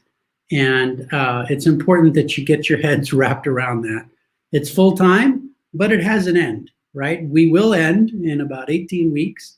And you're going to have ups and downs. You're going to have some weeks where you have a lot more work to do than others. And you should expect that as well, right? But a lot of it's going to be within your own control, right? A good 1/3 of the total number of hours or more is really based on self-paced learning. So it depends to some extent like how efficient you are in your self-paced learning. So I would say expect to have ups and downs. Expect that it's going to take some people longer than other people. That's all very normal. The other thing that I would say, just noting from today, is that it's really, really important that you attend all of the mandatory sessions that we schedule. We are, in fact, going to be taking attendance for the mandatory sessions. I'm sure you heard this already, but I wanted to reiterate it. And if you don't meet a certain threshold of attending in person, you won't graduate from the program, which means you won't get your semester credits, okay? And we're not just trying to be difficult, but the point of Bangkit is for it to be representative of real world learning. At Google, for example, I've been at Google 10 years. Every year I take additional courses and I learn new things. I've even, in the last 10 years, I even took 2 years while I was working and went and got a master's degree. So in the real world, you continue to learn. And a lot of what we do in the workplace is we learn from other people and we learn collaboratively. So it's really important that you attend sessions because what we're trying to do is encourage and promote all of our volunteer instructors and facilitators to help you with real-time collaborative learning. The emphasis being on collaborative. So if you're meant to come to an instructor-led session with 50 of your peers, and you don't turn up, well, then you're not participating, right? So it's part of the learning journey, and we're going to be taking in attendance. So it's really important that you make every effort to attend all those sessions. There is the option of watching a recording, but you can't do that for all of them. You have to attend at least 80% of the mandatory sessions in person. So just a quick reminder on that. Now, I have a couple of slides. I know you've probably seen a lot of slides, but Yoza, if you could share the slides on the screen for me, I'd appreciate it. Because these are my closing thoughts. My closing thoughts are visual. The first one is, I don't know if anybody can figure out what that is, but I just spent unexpectedly 2 months in the United States visiting my family. I have 2 daughters, one in university and one in high school who live in America. And I went to visit them and I went to visit the rest of my family. And while I was there, my family, my part of my family has one view about social distancing, and the other part of my family has another view about social distancing. So one part of my family is very strict, and they don't really want to go out of the house and meet with anybody who they don't live with. And the other part of my family is much less strict, and they don't wear masks very often, and they go out quite a bit. In America, that's part of the challenge that America has had, is that there isn't a uniform approach to it.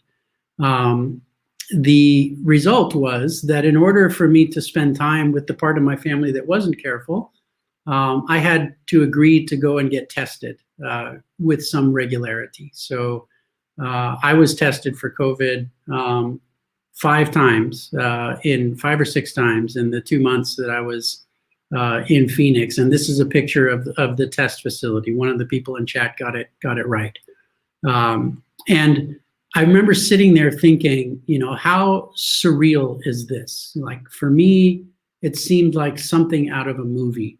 That I'm sitting here in line, pulling up to somebody in a hazardous materials suit with a mask on, getting tested for a global pandemic disease.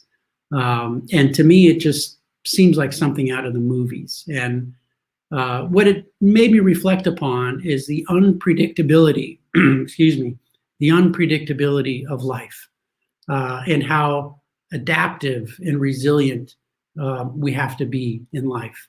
And that's one of the key points that I want to make as you think about your Bangkit experience, is that we've gone from a pilot program of 300 people to a big program of 3,000 people. We've gone from doing it on our own, however we wanted to do it, to doing it inside of Kampus Merdeka, where there are some requirements and expectations. And I'm not asking for forgiveness, but I want to say, be aware that there are going to be disruptions, whether because of one of the factors that I just mentioned or something else that happens. We're still in the middle of a global pandemic. Last year, we had to change from doing all the workshops offline to doing them all online. I pretty much expect that we're going to have to change something. We're going to have to change something about the delivery. We're going to have to change something about the curriculum. I don't know what it's going to be, but my point is expect disruption and be resilient. That's also a lesson for you to learn, not only in Bangkit, but in life. When you go and work in companies in your first job, if it's your first job, expect things won't always go to plan, right? And you have to learn how to be adaptive and responsive. Yes, people are asking, is my health okay? My health is perfectly fine. I have thankfully so far not contracted COVID, and nor has anybody in my immediate family. That's not true. My sister got it, but she had mild symptoms and she recovered from it. So all good on that front. So my first point is expect the unexpected and use it as an opportunity to practice being resilient. Okay, thank you. The next point, the next slide.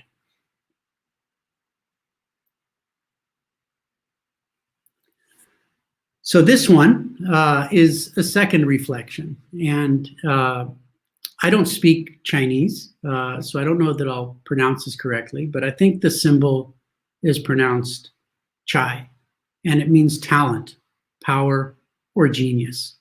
And you can read the paragraph yourselves, but in essence, what it alludes to is that each of us has a true talent. Each of us has a true power, a true genius.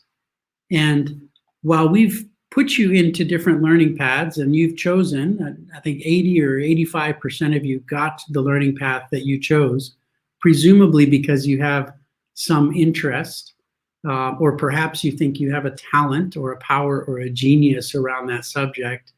You don't really know. You don't really know. And what I want you to do is think about, as you go through Bangkit, think about what you're struggling with and what you're finding easy. And I would encourage you to gravitate more towards the things that you're finding easy and become a master at those things instead of trying to become a master at things that you find difficult. And this is the philosophy of Chai. It's understand and appreciate what your true talent is and pursue that talent.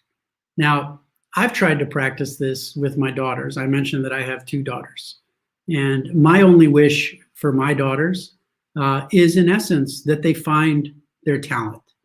And when they graduate from high school, what I've told my daughters is I only want them to have a clue as to what they think their talent is, or their passion, or what they think they want to do with their lives. And I want them to have the courage to pursue it. And I want to be in a position where I can support them in doing so. So my oldest daughter, when she finished high school, she had always been told that she had a talent for artwork, for painting. And indeed, she's quite accomplished.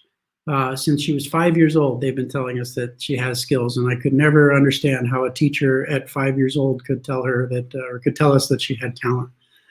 So my daughter decided that she was going to be an artist, and she is at university in the United States at one of the highest ranked art schools in the world, pursuing art without knowing whether or not she can make a living, right? Because that's the biggest concern that people have is, oh, if I pursue my talent, maybe I can't make a good living. You know, I wonder how many of you are pursuing your degree at university because someone has told you that this is the best opportunity to make a living. I'm not saying that's not important, right? But what I'm trying to get across is that what's more important, in my opinion, is that you figure out what your talent is and you have the courage to pursue it. If you're good at something, you will always find a way to make a living. If you are not good at something, even if you pursue it, you will find it difficult to make a living. Or if you do make a living, you will be miserable while you do it. So my second suggestion to you, my second words of wisdom, if you will, are understand your talent and have the courage to pursue it. And use Bangkit as an opportunity to figure out a little bit more what that is. Yes, if you're in the machine learning track, you're going to have to do the TensorFlow specialization. But within the framework of Bangkit, you're going to have an opportunity to flex soft skills and hard skills. You're going to have an opportunity to work individually and as a group. And just be cognizant of which parts you like and which parts you don't. Do you prefer working alone? Do you prefer working in a group? Do you like the soft skill parts? Do you like the hard skill parts? Do you like building things, or do you like analyzing them? Make a mental note of that, because as you go forward in life, you'll have an opportunity to pursue those things, hopefully. I'm going to take a minute, if I could, and read something to you, because I just got this book the other day, and I think it relates to this very point. This is, I feel like I'm your father now. My father used to do this to me, and I hated it, so bear with me, okay? But this is a book that I just got recently. If you can't read it, it's red on blue. It's hard. It says Philosophy in 40 Ideas. So how many of you can tell me who that philosopher is right there? Can anybody? I'm looking on chat to see if anybody knows.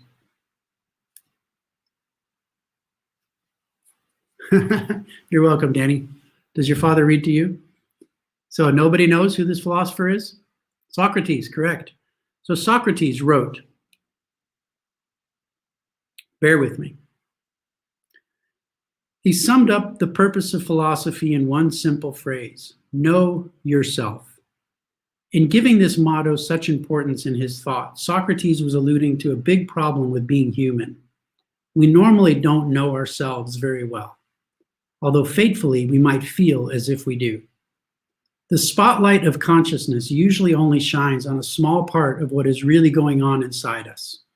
We're governed by forces we rarely pay attention to. Envy, disavowed anger, buried hurt, ideas from childhood that have come to frame our outlook, but that we hardly realize we possess. The consequences of this ignorance are typically disastrous. As an antidote, Socrates advocated the regular, careful examination of our minds. He recommended systematically asking ourselves, ideally in the company of a patient and thoughtful friend, questions like, what are my priorities? What do I really fear? What do I truly want? Investigating and interpreting our thoughts and feelings was and remains the essence of what it means to be a philosopher. And I would encourage you all to be a little bit philosophical. Use the opportunity of the next 18 weeks to explore who you really are and what your real talent is. That's my second thought, my second words of wisdom. Let's go to the next slide and the last one, and then I'll stop being your father.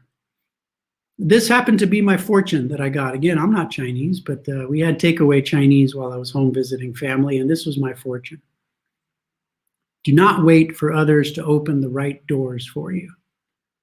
You've all taken the initiative to join Bangkit. Hopefully, nobody forced you to do it. So you're here on your own free will. You've actually gone through, what I think was a pretty rigorous application process. So congratulations. You didn't all get 100% on the math and programming test, and that's okay. The key thing was you applied yourselves. You made the decision, and then you applied yourselves, and you've gotten selected. And this is the beginning of you're all at a very early stage of your careers. And I guess the advice that I want to give to you, both related to Bangkit as well as to your post-Bangkit experience, is don't wait for others to open the right doors for you. And it relates to the previous point. If you know what your talent is, pursue your talent, okay? Don't sit around and wait for someone to tell you what to do. Don't sit around and wait for someone to tell you what the next assignment is in Bangkit. Don't sit around and wait to figure out or wait for some company to knock on your door because you've completed Bangkit because they want to hire you. You're going to have to take initiative in life. And this is a reminder to do that. So apply this in Bangkit and hopefully apply it post-Bangkit as well. And I think those are my closing comments for you. And I hope it wasn't too professorial or being too much like your father. You all, hopefully, most of you anyway, have fathers, and you should definitely listen to your fathers and your mothers. But these are just three thoughts that I had as I was reflecting upon, what words I might be able to offer to you today.